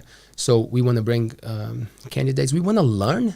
I was talking to a friend and I was telling her like, well, but I feel a bit like ignorant, coming to New Zealand, being here for 9 years, and I don't know what the mayor does. And she's like, it's not just you, bro. Yeah. It's not just you. So I'm like, cool. So I think we can try to learn a little bit. I'm the same as you. Like, for me, it's hard to go and choose French fries or fried chicken for 4 years. Do you vote? I'd go fried chicken. You go for fried chicken? Yeah, I'm vegan, so I'll go for the French fries, man. I haven't voted in New Zealand yet. I became a resident not that long ago, so now I can. Nice. But in Brazil, we have a very, very bad personality in the power right now that I totally oppose. That is not my thing, So if next election I can vote from here, so I will make an effort. Who are you going to vote for? Well, I don't know who is going to be against him, but in my view, it's one of those things like, it just cannot be him again. Sure. It's like people who believe that like the Nazi party should have the right to be a thing because it's democracy. I'm like, you're not understanding that they are going for something that is going to exterminate people. You know what I mean? So I'm not calling the guy a Nazi, but he's not a Nazi, but he could be. Well, you never know. Like people come up with crazy things when they realize they're losing power. Some people do crazy things to retain that power. So like, I would do the best that I can to not have him there. But like, I'm much more interested right now in what's happening in New Zealand with the power thing. So I'm like, I'm watching the power thing, because then we've got the freedom process, right, happening. We can't talk about politics in New Zealand politics without mentioning it. Oh, really? And the mandates. Well, I'm just saying, because it's so big. Because we know about this, there's the mandates. Right. In New Zealand and lots of the parts of the world. And then there's thousands of people across New Zealand who are anti-mandate. I think, man, a lot of people are asking me, you know, like, oh, you with your show, are you going to talk about COVID? Are you going to talk about... And I'm like, look, people can express their opinions, you know, like we're not going to disseminate false information at all. You know, like I'm not keen for people to come here and say, oh, and talk loud, you know, it's definitely not our style. But like, I strongly believe that you should be able to go and protest about whatever. Yeah. I really think we should be. I really think we should be protesting about different things. You know, like about a lot of dodgy industries polluting our water, media pushing alcohol, sugar, and coffee like it was not a thing. So like I would make a list of things to protest. Hey, you know, so like I don't oppose that, but the way that you go. To do those things, that's when you gotta be smart, right? Yeah. You gotta be smart. You gotta play the game. And sometimes it's a long game. Is it annoying to having to play the game, bro? Now that you understand a little bit about the game? Is it annoying? You know, it's probably one of my biggest passions, playing the game. Yeah. I think I feel like a baby when I'm learning how to play the game. You know, and so, but I'm okay to just give it a good go and screw up and then learn. But I think it's a good game. I think it's if I was going to do anything while I'm on planet Earth, just play the game for the humans, man. Yes. Because the ones who are in charge, they play very well, right? They play so good. That Grandmasters. Hey. They created the game. They created the game. Man, but like we again, as I said, I want to bring politicians in, you know, like I don't want to just say things, you know, for what I think. Who cares about what I think? But like I want to bring those people to tell me how power is shared, and you know, like, because I don't like when it becomes a sports thing. Yes. Oh, red, no, blue. It's like wait. They work for us. We shouldn't pet them. You know, you should go there and say, hey, come on, what's happening with this? You know, so like I see politician as something that we should own it, like we should be in charge. The people should be in charge. That's why it really upsets me what's happening in Wellington right now, you know, because it's the division of the people. Yeah. It's the last thing that we need right now. That's what Keisha says, the division. But hey, I have a question. How do you feel New Zealand's climate is for people speaking their truth? Because then we have the protests in Wellington, and then we've got, you know, they're trying to speak their truth. And how do you feel like I don't even know how to formulate the question properly. You know what I mean, though, eh? When people are in power and when the people want to say something, do you know what I mean? Yeah, I specifically for this moment where we're talking about a medical thing. That's why I said that for me, the right to protest, like I would have a lot of other things to protest because I can talk about them much more. It's a fact that some industries pollute the water. It's there, you know. But when you know what I mean, right? Yeah, like so like what, man, you know, like last year New Zealand was all good. We were playing music, we were going to gigs. Mom and dad got COVID. You know, like the president from Brazil didn't buy the vaccine. 600,000 people dead. You know, like, oh, hey, like a party. No, the virus is nothing. It doesn't exist. And people die. And then you talk to your dad. Oh, I lost 25% of the capacity of my lungs.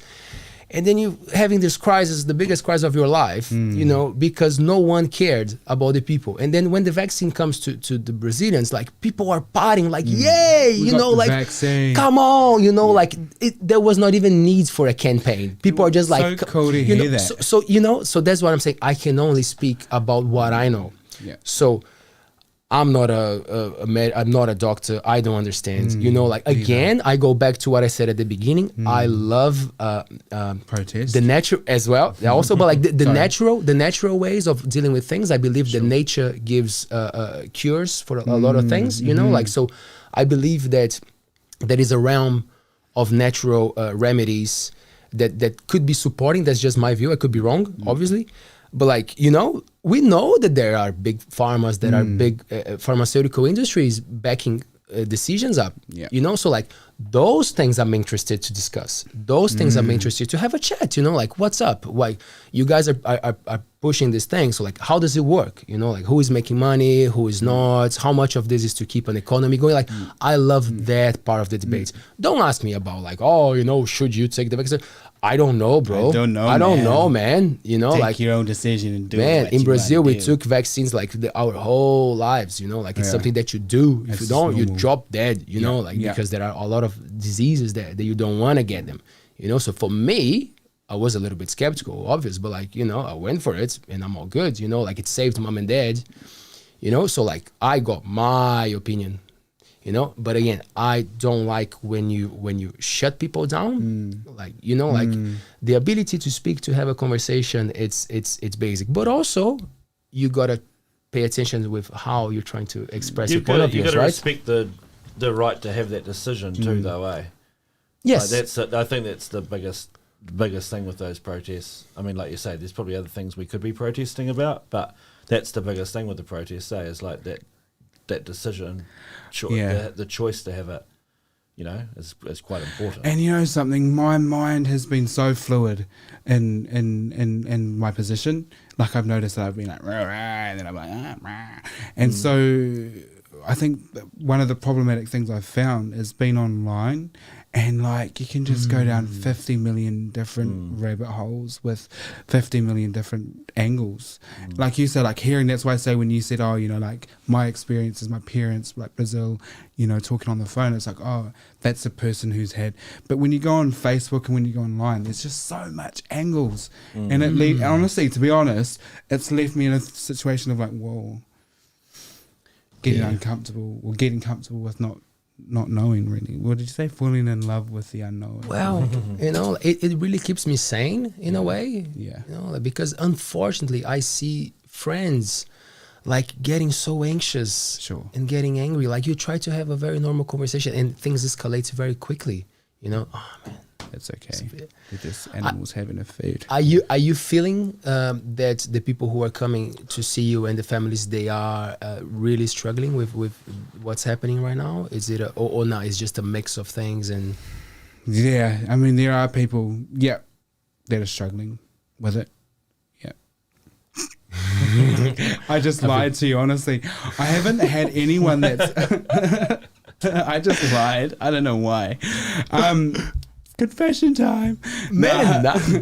I haven't had my finger on the pulse with where people are at in local Hauraki, because I mean schools are only just coming back and my caseload's been real low because of that, and the people I have been seeing, we haven't even talked about it. Right. So to answer your question, I don't know, man. To be fair, kids don't really care though, right? I don't know if they care, but it affects them somehow. Because if it affects mom and dad, and if it affects the community, yes, I think it does affect them. Like I let my kids, we let our kids, should I say, like decide. It was just like you can or vaccine. Yeah, you can or you can't. It's up to you. Like, you know, so 2 of them did, and 1 of them hasn't, and another one has only just got 1. You know, but he's like only getting it because he can't get a driver's license without it. And it's like, oh, you took away his ability to drive. Nice one, I won't go there. But like, so he's doing it for that, you know, and it's like, that, you know, but you'll let them decide, I suppose. But they weren't really phased either, you know, that's what I'm saying. Even though I've got all this split amongst my own family, like, and with the children, they still are like, well, I feel they are. They're like, you know. Yeah. So, Ihaka, I'm sorry, it must bother you quite a lot, because you said that you don't vote and you're not a big fan of the system, and then you see some things being put into, you know, like as a thing. Does it get you in the heart? Gets me in the heart seeing things put in place. Yeah, like the mandates. Well, it's one of them.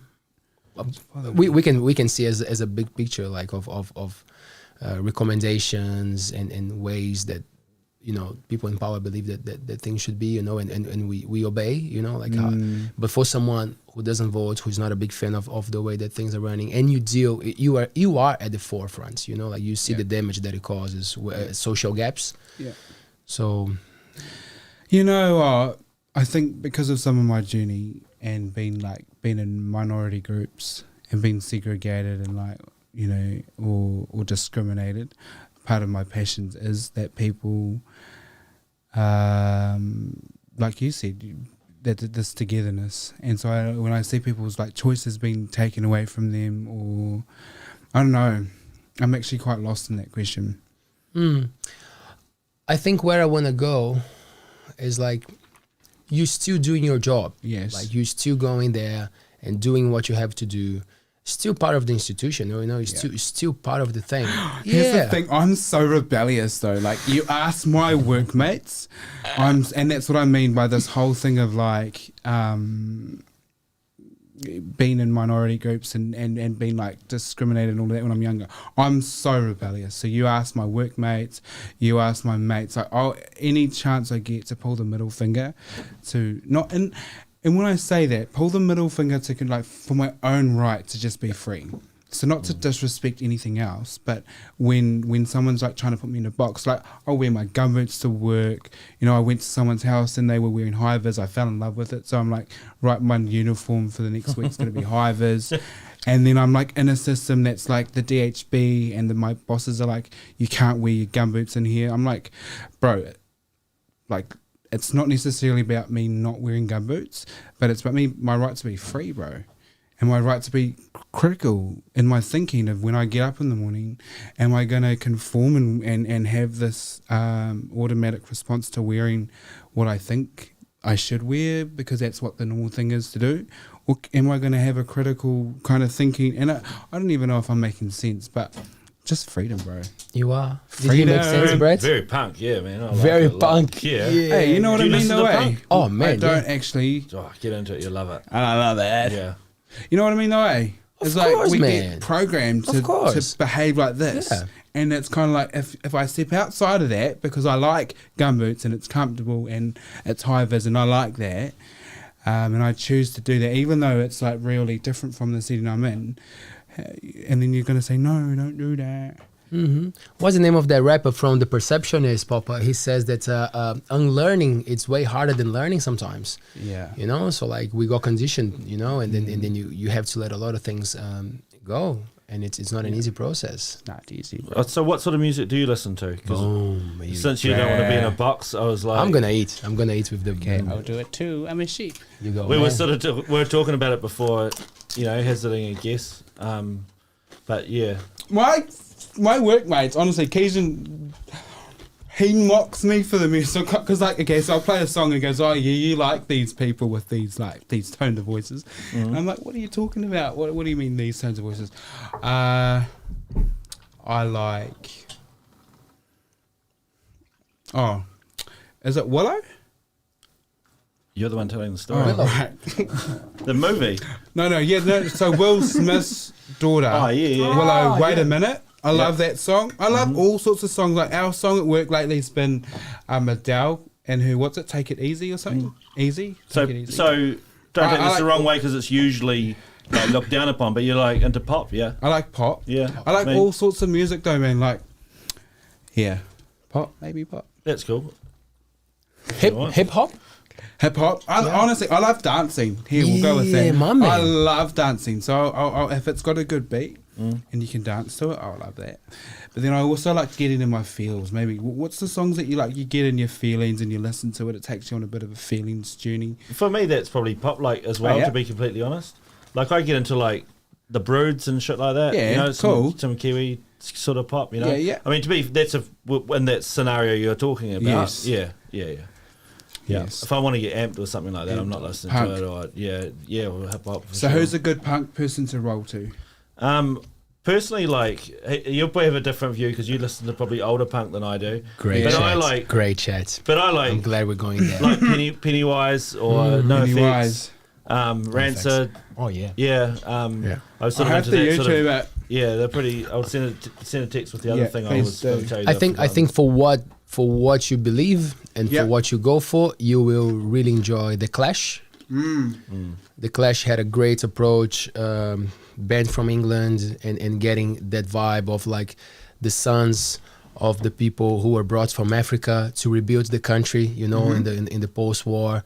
So the Clash, like bands of white guys, but playing a lot of ska and reggae music, and really gelling things. Yeah, you know, really putting things together. You know, like the black and whites, make that strong connection. So I think you will connect with a lot of the lyrics from Joe Strummer. Okay. I love the Ramones and the Pistols, and all the bands that you say, like, oh, you know, like Black Flag. Yeah. Black Flag. I'm really into like energy music, like fast performance, and because the same way that I find peace with the meditation and the breathing, you know, like I don't go crazy doing crazy shits in the streets because I play the drums and I scream, you know, so I see it as a therapy. So like a rock concert for me is liberating. It's like a tribal experience, you know. So, What about shamanic dancing? Shamanic dance? I'm not sure if I got into that. Or movement medicine? No, man, I have to tap into that. I think you left to text me back the other... Yes. Yeah. The shamanic dancing. And the beats. Well, there's a guided shamanic dancing I can text you, but it just reminds me what you're saying, and it kind of like talks about channeling the music and getting your body to kind of like on a cellular memory, sort of cellular. You know how you look under a microscope and you can see the cells and they're moving across the thing. I think. From my understanding, I could be so wrong, but from my understanding is when you're doing shamanic dancing, you're getting the music and you're getting your body to be in cohesion, so your cells to move in cohesion. So it'd be kind of like if you were to look under a microscope, instead of it being real random and discombobulated, like maybe, for example, like you play it some music and it was you could maybe see the cells dancing, and so I suppose it's that mind-body connection that you were talking about yesterday. I'm sure even if that's not true, you thinking it's true when you're doing it probably makes it true. I mean, it feels... Here's the thing, is true. I can feel the energy, like as I'm moving, and I can feel my body. I mean, of course I can't feel myself, but I can feel like energetically, I can feel the vibrations moving through my body, and it feels cohesive, and I feel like at one with my modi.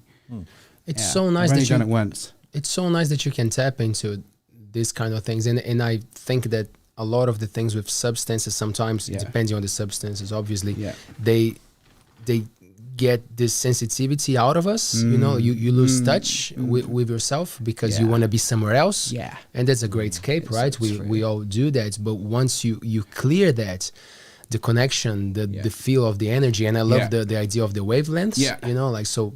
It's cool what you're saying because you need to be in the right mindset to get there, otherwise you don't understand. Yeah, especially like antidepressants and painkillers, those sorts of medications really dulling. You know? And honestly, can I just say, because I think it kind of loops the thought that I was saying before between a Western worldview and possibly like an Indigenous worldview, and you just tell me because like I'm in a learning space as well, is that from probably one worldview might say we'll run away from the pain, we'll numb the pain. From another worldview, we'll sit with the pain, and we'll lean into the pain. And actually, like one worldview might say it's unsafe to lean into the pain, or certain things unsafe. Another worldview would be like, no, it's completely safe. Like I'm okay. I think some of the pains, though, if I sort of get what you're putting down, like they're sort of more, they're not natural pains though, like they're not. Say, I'm talking like say on a evolutionary sort of timeline. Sure. You know what I mean? The things that we're dealing with now are kind of a lot more, well, obviously they're natural, but they're new. They're new to the mind and body. They've been introduced. They've only been kicking around for, a couple of 100 years. What's probably. An example? Maybe some of the anxiety that. Well, you said pain. Like, I see what you're saying. You're probably talking about physical pain at the time, but but some of the anxiety that exists. Yeah. Like anxiety's always existed. Like obviously, it's come along for a reason. To prepare you or whatever. Yeah. And it's good. But the way that we've got it at the moment is say not so good. Because we've got anxiety. Like separation anxiety and some like large crowd anxiety things like that. I can't remember what the name for that is, but some of these things that are exist maybe because of technology or maybe some of even the foods we eat. I'm not sure how that changes like brain chemistry. Like the processed foods and junk. But I'm just guessing. But that it's a different different sort of vibe. Well, it is, and I think that we live in a world where it's so normal to numb. It's so normal to numb, like and with easy. food, with sex, like we're saying, like with porn, with eating, with drugs, alcohol, Facebook, all of the above, and be dissociated, like you would like to not be here in my body in this present moment right now with you two. Well, it's that constant occupation, like your mind's constantly occupied in this day and age. Yeah, like there's not. I try and tell my kids, not as often as I should, but sometimes I'll be like, you know, like when I kick them off the computer or whatever, and they'll be like, I'm bored, and I'm like, I heard it's good to be bored. You know, I was bored all the time as a kid. I was like, it's apparently, I'm repeating other people's words. Yes, yeah. But I mean, like, apparently that's when you get to think and shit. You know, like you get to process things that are happening in your life. You know, like we have this constant occupation going on in our mind by constantly scrolling. I do it myself. Because I don't want to be bored, you know, so I'll just be like flicking through or whatever, and I don't get a chance to process what's happened during the day or what's happening in my life or what my kids are up to or my partner or whatever, you know. But it's true, bro. So true. In Ihaka's world, yes, okay, yes, would all substances be legal? How would that be? I think we would live in a world where people can be programmed to use substances but also have the tools in their life to be well, and so that we're not in a world where people are running to substances and they're using it to self-medicate, or they're within a culture that it's just so normal to just get blitzed off your brain. I think it would be a world that's feeling like it's got a good balance of inequity and all of that shit, so that there could be a substance like rat park theory, where there was two parks, right? Well, there's two cages of rats, and this is a theory. And well, it wasn't a theory; it was an experiment that later developed some theories from it. And so it was saying like, okay, we're gonna put we're gonna get two cages with rats in them, and we're gonna put water in each of these cages. Two things of water. Bear with me because I'm just trying to formulate the whole thing and deliver it to you. Anyway, we're going to put two lots of water in each rat cage, right? And in one of the waters we're going to put cocaine, and on the other waters we're going to put nothing. And it's the same. And so then what they did is in this one we put rat park, and it was a beautiful environment where the rats could thrive. They had lots of things to do. They were stimulated. And in this one they had nothing. The rats just had to sit there and just like talk to each other. And so what the study showed is that, I can't remember the statistics, but the rats in this park, they just chose to, I mean, some of them would take a hit and it was, but they wouldn't form dependence. And in this one, it was like a huge majority of the rats were like dependent. So would it be legal or not legal? I don't know, but I just think that it wouldn't be a question if we just lived in a world where we had access as humans to all the things that we needed. Fantastic. Have you come across Carl Hart, a neuroscientist? Maybe. And neuroscience, I love neuroscience. It's a black American dude with dreadlocks. Fantastic neuroscientist. Oh, is he the dude from Harlem University, yeah? Yeah, he goes to Joe Rogan sometimes. Yeah, fantastic. Wait, what's his name? Really informative. Carl, like C-A-R-L, Carl Hart. I think it's H-A-R-T. I'm pretty sure. Carl Hart. And he released the book not that long ago. I think it's like drugs for grown-ups or substances for grown-ups. Yeah. And that's his take on the thing, is like we should not forbid, we should inform. You know, we should really explain to people what substances are all about. We should live in a society, as you said, that you don't have to go for that as escape. You know, you have quality of life that people can make their own decision. It's a very interesting guy. I think you like that. Carl, we have got all these. We got to discard to some. Yeah. Would that be considered though? Like, say they're all legal. Yeah. That would be in like I'm asking. Yes. Would that be in like a utopian type society though, right? Like all conditions ideal? Yeah, I think so. Like, for example, if you were in power, would you make it to move along those lines to legalize all drugs? Well, here's the thing: is in some countries drugs are legal and they don't have the problems that other countries have. Portugal, yeah. Holland? I'm curious. Okay. I'm curious because I'm So, aware yeah. of other countries that will treat drug addiction as like a sickness, for Yeah, example. well, that's the thing, Yeah, like that's so true. That's awesome. I feel like me personally, I'm all over that sort of level. You know, I probably would decriminalise it. To be honest, if I was in power. I'm like a bit of a radical though. Like if I had the red switch, it's like that's a great what's take. the red switch? I'd probably just like legalise it. Let's see what happens. because I don't see a huge issue with certain drugs. You know, but like there's some that are sort of like, man, like you'd have to be a pretty dedicated sort of person, or what's the word, pretty strong person to be like, I might use these recreationally and without developing something like pretty hardcore, you know what I mean? Like what I feel anyway, you know, but could be wrong. Prove me wrong. No. What do you think?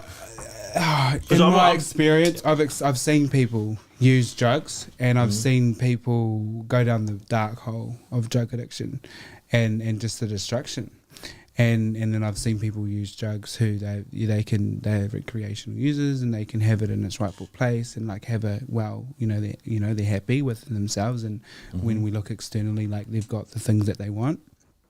So what's the question? Oh, well, because you're still able to develop drug addictions, even like, so that guy Carl, he goes on about like the problem with drugs and drug addiction primarily is like a mental issue. Like, I don't mean like you're mental, but like, you know, you might be depressed or have anxiety or whatever, and then that drug addiction will then fuel that and cover you like a nice warm blanket until you know you're out the gate, you know.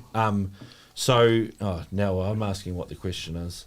It's okay. Yeah. No, where you were going is like if you have that, but in a society where people usually lean towards needing things. Oh, so that's what I was going to say. So the from what I've heard through certain podcasts is that you can still though develop like the drug addiction even if you don't have the mental problem, you know. Yes, so like, I see what you're saying. So some of those rats in that park who had the utopia, still they developed drug addiction. could have like tried the methamphetamine or the cocaine infused water, and even though they had utopia, they had like a developed addiction. I think there's so many theories, like. And also, what I would add there, that's just how I, because I started to understand. In my opinion, yeah, we have this as the, you know, it's very important when you're having a podcast. I started to understand a little bit more about nutrition, you know, in New Zealand, because I stopped drinking, I stopped doing, you know, all this stuff. So I pay attention to what I eat and what I consume. A lot of the foods that we find, they have very strong chemicals that make us addicted to it. You know, like so that could be a take on drugs as well. Yeah. Obviously, if you go for the manipulated ones, if you go to the ones that are created in labs and shit, you know, like it's very likely that they will play with your brain, because your brain will be like, that's not nature, you know, like it came from somewhere, but it was mixed up, you know, like, so I don't know. I could be naive with what I'm saying, but I think that's the thing. Some substances, they might play with your brain in a way, and some others might really go for you, because we know with sugar and a lot of nasty chemicals and salts and whatever that they change, it's made to, you know, even the slogan of some brands is like, oh, you cannot just have one. Obviously, it's a chemical that is making you want to have 33 of that, you know, so that could be a thing too, if the drug thing, I don't know, maybe. Well, that was what that doctor was saying, was that like I'm not condoning it. This isn't even my opinion, but like he was saying that like when you go back to if you go back to like the source of the drug, that a lot of the time it's not as addictive as when you buy it off the street, you know. So he's been able to access, like, I don't know how legal it was, but he was able to access like some real pure like drugs, and he was just like, it was mean, and he was like saying to Joe, who is this guy? He said to Joe, like, we should go to, like, you know, he talks about Colombia, he talks about Colombia, you know? As well, the cocaine and everything. And that's the thing in Bolivia, because they were trying to, I don't know which countries were trying to do that, but I remember that there was a thing in Bolivia with the coca leaf, you know, like the plant that you get cocaine from. and they were having this movement of trying to stop, the production, and the president, next day he was like chewing coke, and he was like, this is culture, like we need this, because apparently the coca leaves helps to expand your lungs, and it's a high, how do you say that? It's a country that it's above altitude. So for those people, it's actually, it's an essential thing. It really helps them to live, to thrive. And he was saying, be careful with how you're targeting. Of course, there are political interests that obviously, I can't. Who am I to say obviously? But like from what we hear, is that is also feeding a dodgy part of the system. But you know what I mean? Like you target the plant. Sometimes it could be a mistake. I don't know. But here's the thing that's been triggered in my brain when you're saying that, is it's kind of like drug addiction from whose worldview. And so in New Zealand, we've got a society where drinking's real integrated, heavy drinking's really integrated into lots of New Zealanders' lives. And it's quite normal to go after work, like we were talking before, in certain trades, have, get on the piss, have quite a lot of beers, but so I suppose it's like what I mean from worldview, wellness from a whose real worldview. So some people are smoking dope every day, they're getting munged out and greened out, but they're living their best life and they're real happy. And they're kind of like, I get my job, or sometimes they don't have a job, but they're like, I'm happy. And so it's kind of like, from whose perception is it an issue? And it's almost an issue to even say drug and alcohol, I was thinking about that. They're not the same thing. I had it as a question here. That's all drugs. Yeah. Oh, sorry. It's because I've been reading it. No, that's exactly what you're saying. Like the division, how it comes, you put it aside. To everyone. You put it alcohol as a different thing, It doesn't sound like alcohol is a drug. We say it because it's socially acceptable. That's why we sort of go drugs. It's like drugs and alcohol beyond this point, but the first part of it's fine. You know what I mean? And is it something that bother you? What's that? The way that is divided, that sometimes alcohol is not considered a drug. Does it bother me? Because you have to deal with it, right? I think it bothers me the lack of discussion and the impact alcohol can have. And I think it bothers me the position it is in our society, not we're talking about the marketing, and it's becoming normalized. And I think I don't have any judgment on it, but what I becomes concerned about is when I work with people and I see the impact alcohol's having on their life. And I think in some people's minds it can be really normal. I don't know if I'm contradicting myself there. No. So you said you drink sometimes socially. Do you drink coffee? Yes. Yeah. I have a coffee in the morning. Do you love it? I love it. Love it. I love it. How many per day? Maybe two. Today I had one over here. Depends on the day. Yeah. Well, I can't really drink after 12 because then I won't go to sleep, and I need my sleep. We need our sleep, and so that's my limit. I'll have like one in the morning to get going. Yeah. Could you drink more coffee when you were, partaking in other substances? I just think I had a lifestyle I didn't care. Yeah. It's like if I'm staying up late, oh well, who cares? Like I've got no work to go to. Or if I got work and I'm turning up like a mess, I didn't care. But now I've got a life like I kind of care that I'm functioning and able to be my best self. Because I can't, I'm the same as you. If I drink coffee later on, I can't go to sleep, Yeah. And but in the past, I could be drinking like 2 Red Bulls at 4 o'clock and I'd still be going to sleep at Oh yeah, 11. Well, because you do build up that tolerance. I think, tolerance. To answer your question, the tolerance is definitely for sure. Yeah. Do you get to explain that to young people, how they tolerance? Want to? Because they're big on that sort of stuff, like energy drinks. Oh man, don't even started on vaping, but all that sort of stuff. But energy drinks. We need 2 more hours. We need 2 more hours. We're going to start talking about vaping. Okay, that's right. We didn't even mention that. Hey, vaping's huge, man. It's a pandemic. If that's the right word. I think it is. It's worldwide, pandemic, for sure. Well, for young people, it's Because in the past, it used to be hard to smoke a cigarette. You would smoke because you would look cool, but it was hard. And now it's not hard anymore. It's not hard. I love it. And they love it. They love, because I talk to some young people, and they're like, we want to get 16 mix. I don't know. I think it's the highest nicotine content, 60. And then they wanted to get big fat mods, so they're like getting big fat clouds. And then I'm like, what happens? And they're like, we get a head rush and we want to fall over.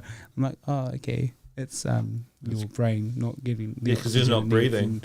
And it's pumping your bloodstream with nicotine, so you're kind of like, nicotine OD, but okay. Do they cope better once you break that concept down of what actually is happening, what is actually happening in their brains? Some of them? Such a good question. They cope better. What do you mean by cope better? Well, I feel, I don't know, it's just my perspective on the things, like because some kids, some young people, they're so curious about things. Yeah.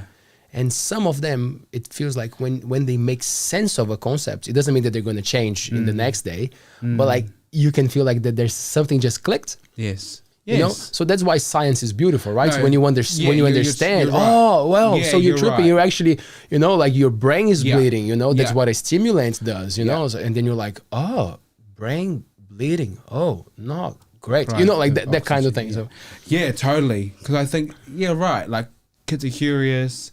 It's romanticized like with marketing and like it's pretty and it tastes pretty. And I think when you say, well, actually, when you have that much nicotine, you break it down a bit like, I think the rose tinted glasses get smashed a little bit and you're like, oh, okay. Because it's like, it's yum, eh? It's like, I smell people smoking when they walk past and it's like, it is it smells like bubble gum and stuff, Right. I vaped when I tried to quit smoking like probably 10 years ago. And it was like those little e-cigarettes, and man, they weren't that nice tasting, eh? I did manage to end up with like a watermelon one, and I was like, ooh. Watermelon hard. And quick funny story though, is that I was blimmin' smoking these things, and then I went back in and was like, can I get some more of these? And they were like, oh yep, so zero nicotine, and I was just like. No, like What's these the ones. point? And he was like, I was like, no, these ones. And he goes, oh, they are zero nicotine. And I didn't realise I'd quit smoking. Like cigarettes, So I bought a pack of the cigarettes. Did you? Yeah, I couldn't help myself. Oh, but like, God, I'd already quit. And I was, then it was like so many years later to like quit again, It took another 8 years or 7 years, Well, the interesting dynamic that happens at school is we get referrals from the school who say that, young people, we got to get these people to stop vaping. And from the school perspective, it's like, it's illegal. Like there's a ministry guideline. So it's like that whole thing of a school problem and a young person problem. And so there's that space that can be contentious. I think that's the right word. When you're sitting with a young person, like, I love vaping. It's my best life, but the school want me to quit. And so how do you get people to change their behavior and be motivated to change something that they don't actually want to? How is like, you might come across it. How is it even accessed? I think because I can get them being able to access like drugs and alcohol. I can get that. That makes sense that they could find ways to get that easily, But like I sort of look at vaping and it's like, where do you get that from? Like, is it like an older? It's everywhere. Like just young people, like shopkeepers not giving a damn and just wanting to make a buck, buying it offline. I think there's other like legislation that's coming. Older siblings. Yeah. Honestly, I don't 100% know, but when I think about it, that's the things that I guess. Is it cheap? It varies. I think it varies, but it varies. It's cheaper than smoking cigarettes. Yeah, but it's not. If you're getting like some of them, it's not that cheap. No, some of the vapes actually they're quite expensive. Yeah, even just the machines I think can be quite pricey. Yeah. But like some schools, like everyone vapes, especially in the cities, eh? Like, I was sitting with a young person, no names and no school names, but I said, how much people like vape in your year level? And they're like, I don't know a single person in my year level that doesn't vape. Yeah. Bananas. That's the thing with the flavor that we were talking about. I remember when I was a teenager, a lot of my friends, they would not drink. That was not much of my vibe. It took me time because I just couldn't keep up with that flavor, like the thing like bitter and stuff. But with vape, that's not a thing, eh? It's just sweet and easy. It's like the equivalent of like Smirnoff Ice or something like that. Eh? You know what I mean? It's just like that's right. What? It's hard to drink beer. You got to sort of like get into it. Like I'm a man and I drink beer, and then it's like, oh, what's Smirnoff Ice or Long White or something sponsor us. And like they, they're so sweet and sugary that it's just like you just like kids drink it, you know, and I suppose they're the same, those swimming vapes. Do you feel like, for example, because some of these substances they are legal and easy to access, so do you feel like your work becomes harder because you're trying to go for something with the teenager, but then the parents are also into the thing, and then it becomes like a bit of a clash, or like is the parents saying you shouldn't do it, but they do, you know, and then you feel like, oh man, I'm in the middle of this, you know, like I'm trying to help here, and the parents understand, but they are still doing the same thing as the child, and they are probably the biggest example for their child. Is it a common thing? Is it something that you see quite often? Yeah, man. Like, I think it's that word comes to mind as well. We're talking about indigenizing our space, but, you know, that comes to mind again. Because historically it would be like we'd get a referral, and then almost a clinician would have an agenda, and it would be like, right, I'm gonna do an assessment. You've got a really bad drug problem and an alcohol problem, and so I'm gonna take you through a process in our sessions, and we're gonna get you to a space where that's not a problem anymore. And I think what I've learned, like a different framework, is to go to the young person. What do you think the problem is? Where are you unhappy? And some young people will say, I love my smoking cannabis, I love it, and so I won't take a position on that. I'll just kind of let it sweet as that's what you're thinking. And then I'll say, well, what are you unhappy with? And then they'll say, because the school will be like, okay, cannabis, vaping, stop them doing that. And so I'll say, okay, well, what is the problem? And they might say, well, actually, I'm really anxious at school, and actually I've got problems with my family relationships. I get real angry at my mum, and when we blow up. And then I say, oh sweet, so you want to work on that?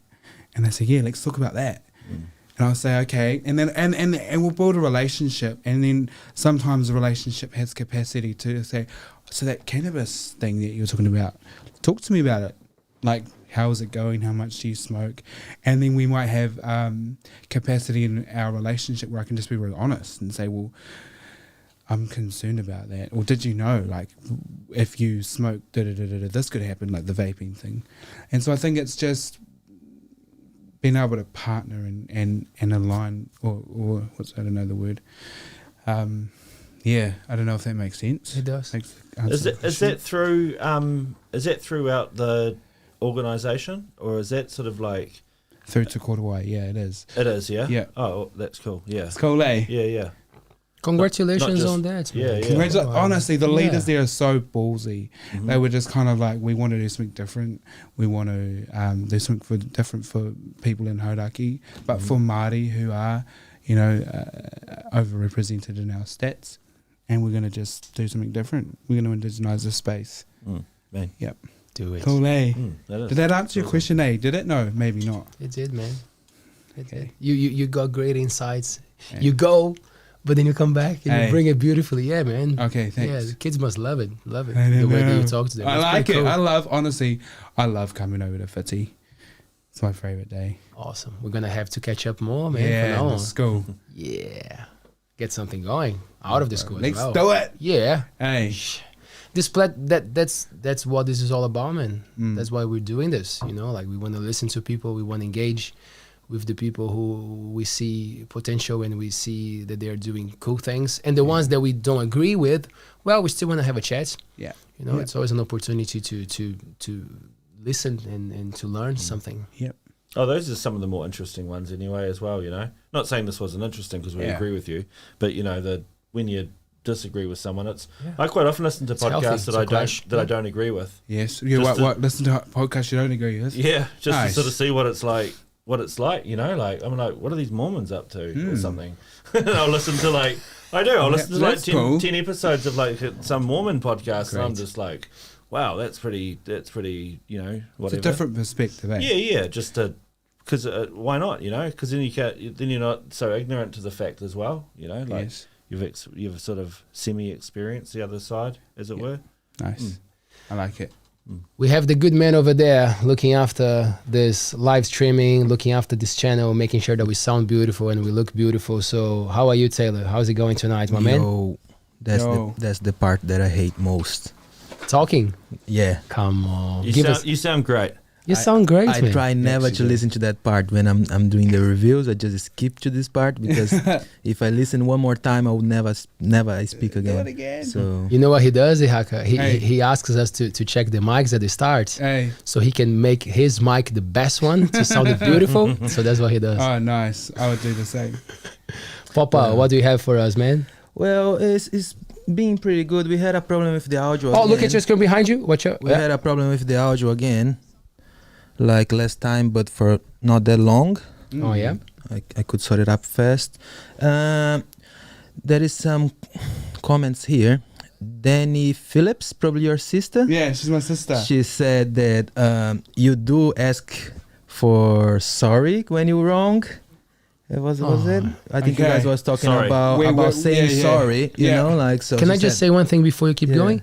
We can hear something in the background, so maybe one of your live streamers. Yeah, it's your headphones. Yeah, thank you. Sorry, mate. Yeah, and Graham Burton, Oh, Graham Burton. he said, He's a good one. this Brazilian really hates sugar, eh? Man, I'll tell you what. Go. If there is one thing that I'm addicted to, Yes. it's sugar. Oh, true. Yeah, I think that's why I talk about it so much, Addicted. Yeah. I'm because addicted to that's sugar too. what gets me. Yeah. Graham, thanks, my man. But yeah, Buddy. Yeah, that's my weak point. It's yeah. sugar. People is asking me to show my face, but I would keep that in secret. So people who doesn't know me would think that I'm handsome Yeah. and beautiful. He's you very know? handsome. So Hey, yeah, bro. one day maybe, or I'll just start to use masks or something like that. Yeah, that's it, guys. Daily Ward, he said, Brett, you're doing great. I'm proud of you. Oh. Thank you. Aw. Do you know him? Not the way he pronounces Oh, it. Dale Ward. Dale, Dale. daily, like Dale. yeah, they GAILY, daily. There you go. There you Well, go. Yeah. Or Thank you you. good That's- daily. You're good every day. Maybe that's what it that's is. amazing. You're always good. Well, that's it, guys. It's just for you now, and yeah. Thanks, Papa. Thanks, good man. Oh, I got some feedback from the crowd. Yeah, That's boy. awesome. That's good. Ihaka, is there anything that you would like to share, like from the work that you do? Like share some names or something if people want to get into. Is it something that you would do, like if people want to look for help or whatever, or just like to get to know more about the work that you guys do? Feel free, man. Now is the time. I think that if there's just anyone listening that wants some support and they're in Hauraki and they think that they want some support, just Google Te Korowai Hauora or Hauraki. We have a free a free number calling. My brain's gone blank. And our services are free as well. So Te Korowai Hauora or Hauraki, that's an option. Maybe Free. we can put that in the comments or something Definitely, of the video. definitely, we can do that for We're just sure. copying what other podcasts do. Yes, Yeah. and I think it's a good free idea. is good. Free is great, It's right? free, yeah, for everybody. Nice. Māori, non-Māori, yeah. Brett, would Thanks you like for to having add me. some- Oh man, Honestly, it's been good. would you like to add something, man, before we wrap up? Oh no, I'm good. All my questions have been answered, I think, and some. Cool. Yeah, got a couple of real good things to take away. So Me thanks too. for coming in, man. It's nice to meet you. Thank you. Good to meet you. Thank you so much, my man. Thank you so much. Thank you, appreciate it. So, my friends, it's a pleasure. Thank you so much for staying with us. Enjoy your Friday night. What a beautiful moment. We're live every. You month. forgot about talking about Carlos as well. Sorry. Oh yeah, that's right. We got something awesome. So our friends from Hula Cafe here in Fitsianga, they're bringing some live music this Sunday. Carlos Navai, he's a beautiful musician. He's a Mexican dude, and he plays amazing music. So if you are up to an adventure on your Sunday brunch time, I think it's around 12. He's going to be playing some Latin tunes. The dude is awesome. Speaks French, Spanish, Portuguese. So good. One of those guys, so you can have a seat with the family and enjoy beautiful music. Our friends from Hula Cafe, Gabe and Rachel. And if you want us to give it a shout out to your brand or to your business, get in touch. Thank you so much for being with us. This show is brought to you by ALTBAYS.nz. Buddy. So just get in touch. And man, what a great way to start, eh, Brett? Awesome. Thank you so much, Thank my you. man. It's good to see you guys. Thank you. Yeah, Appreciate it. Shot. ALTBAYS. ALTBAYS.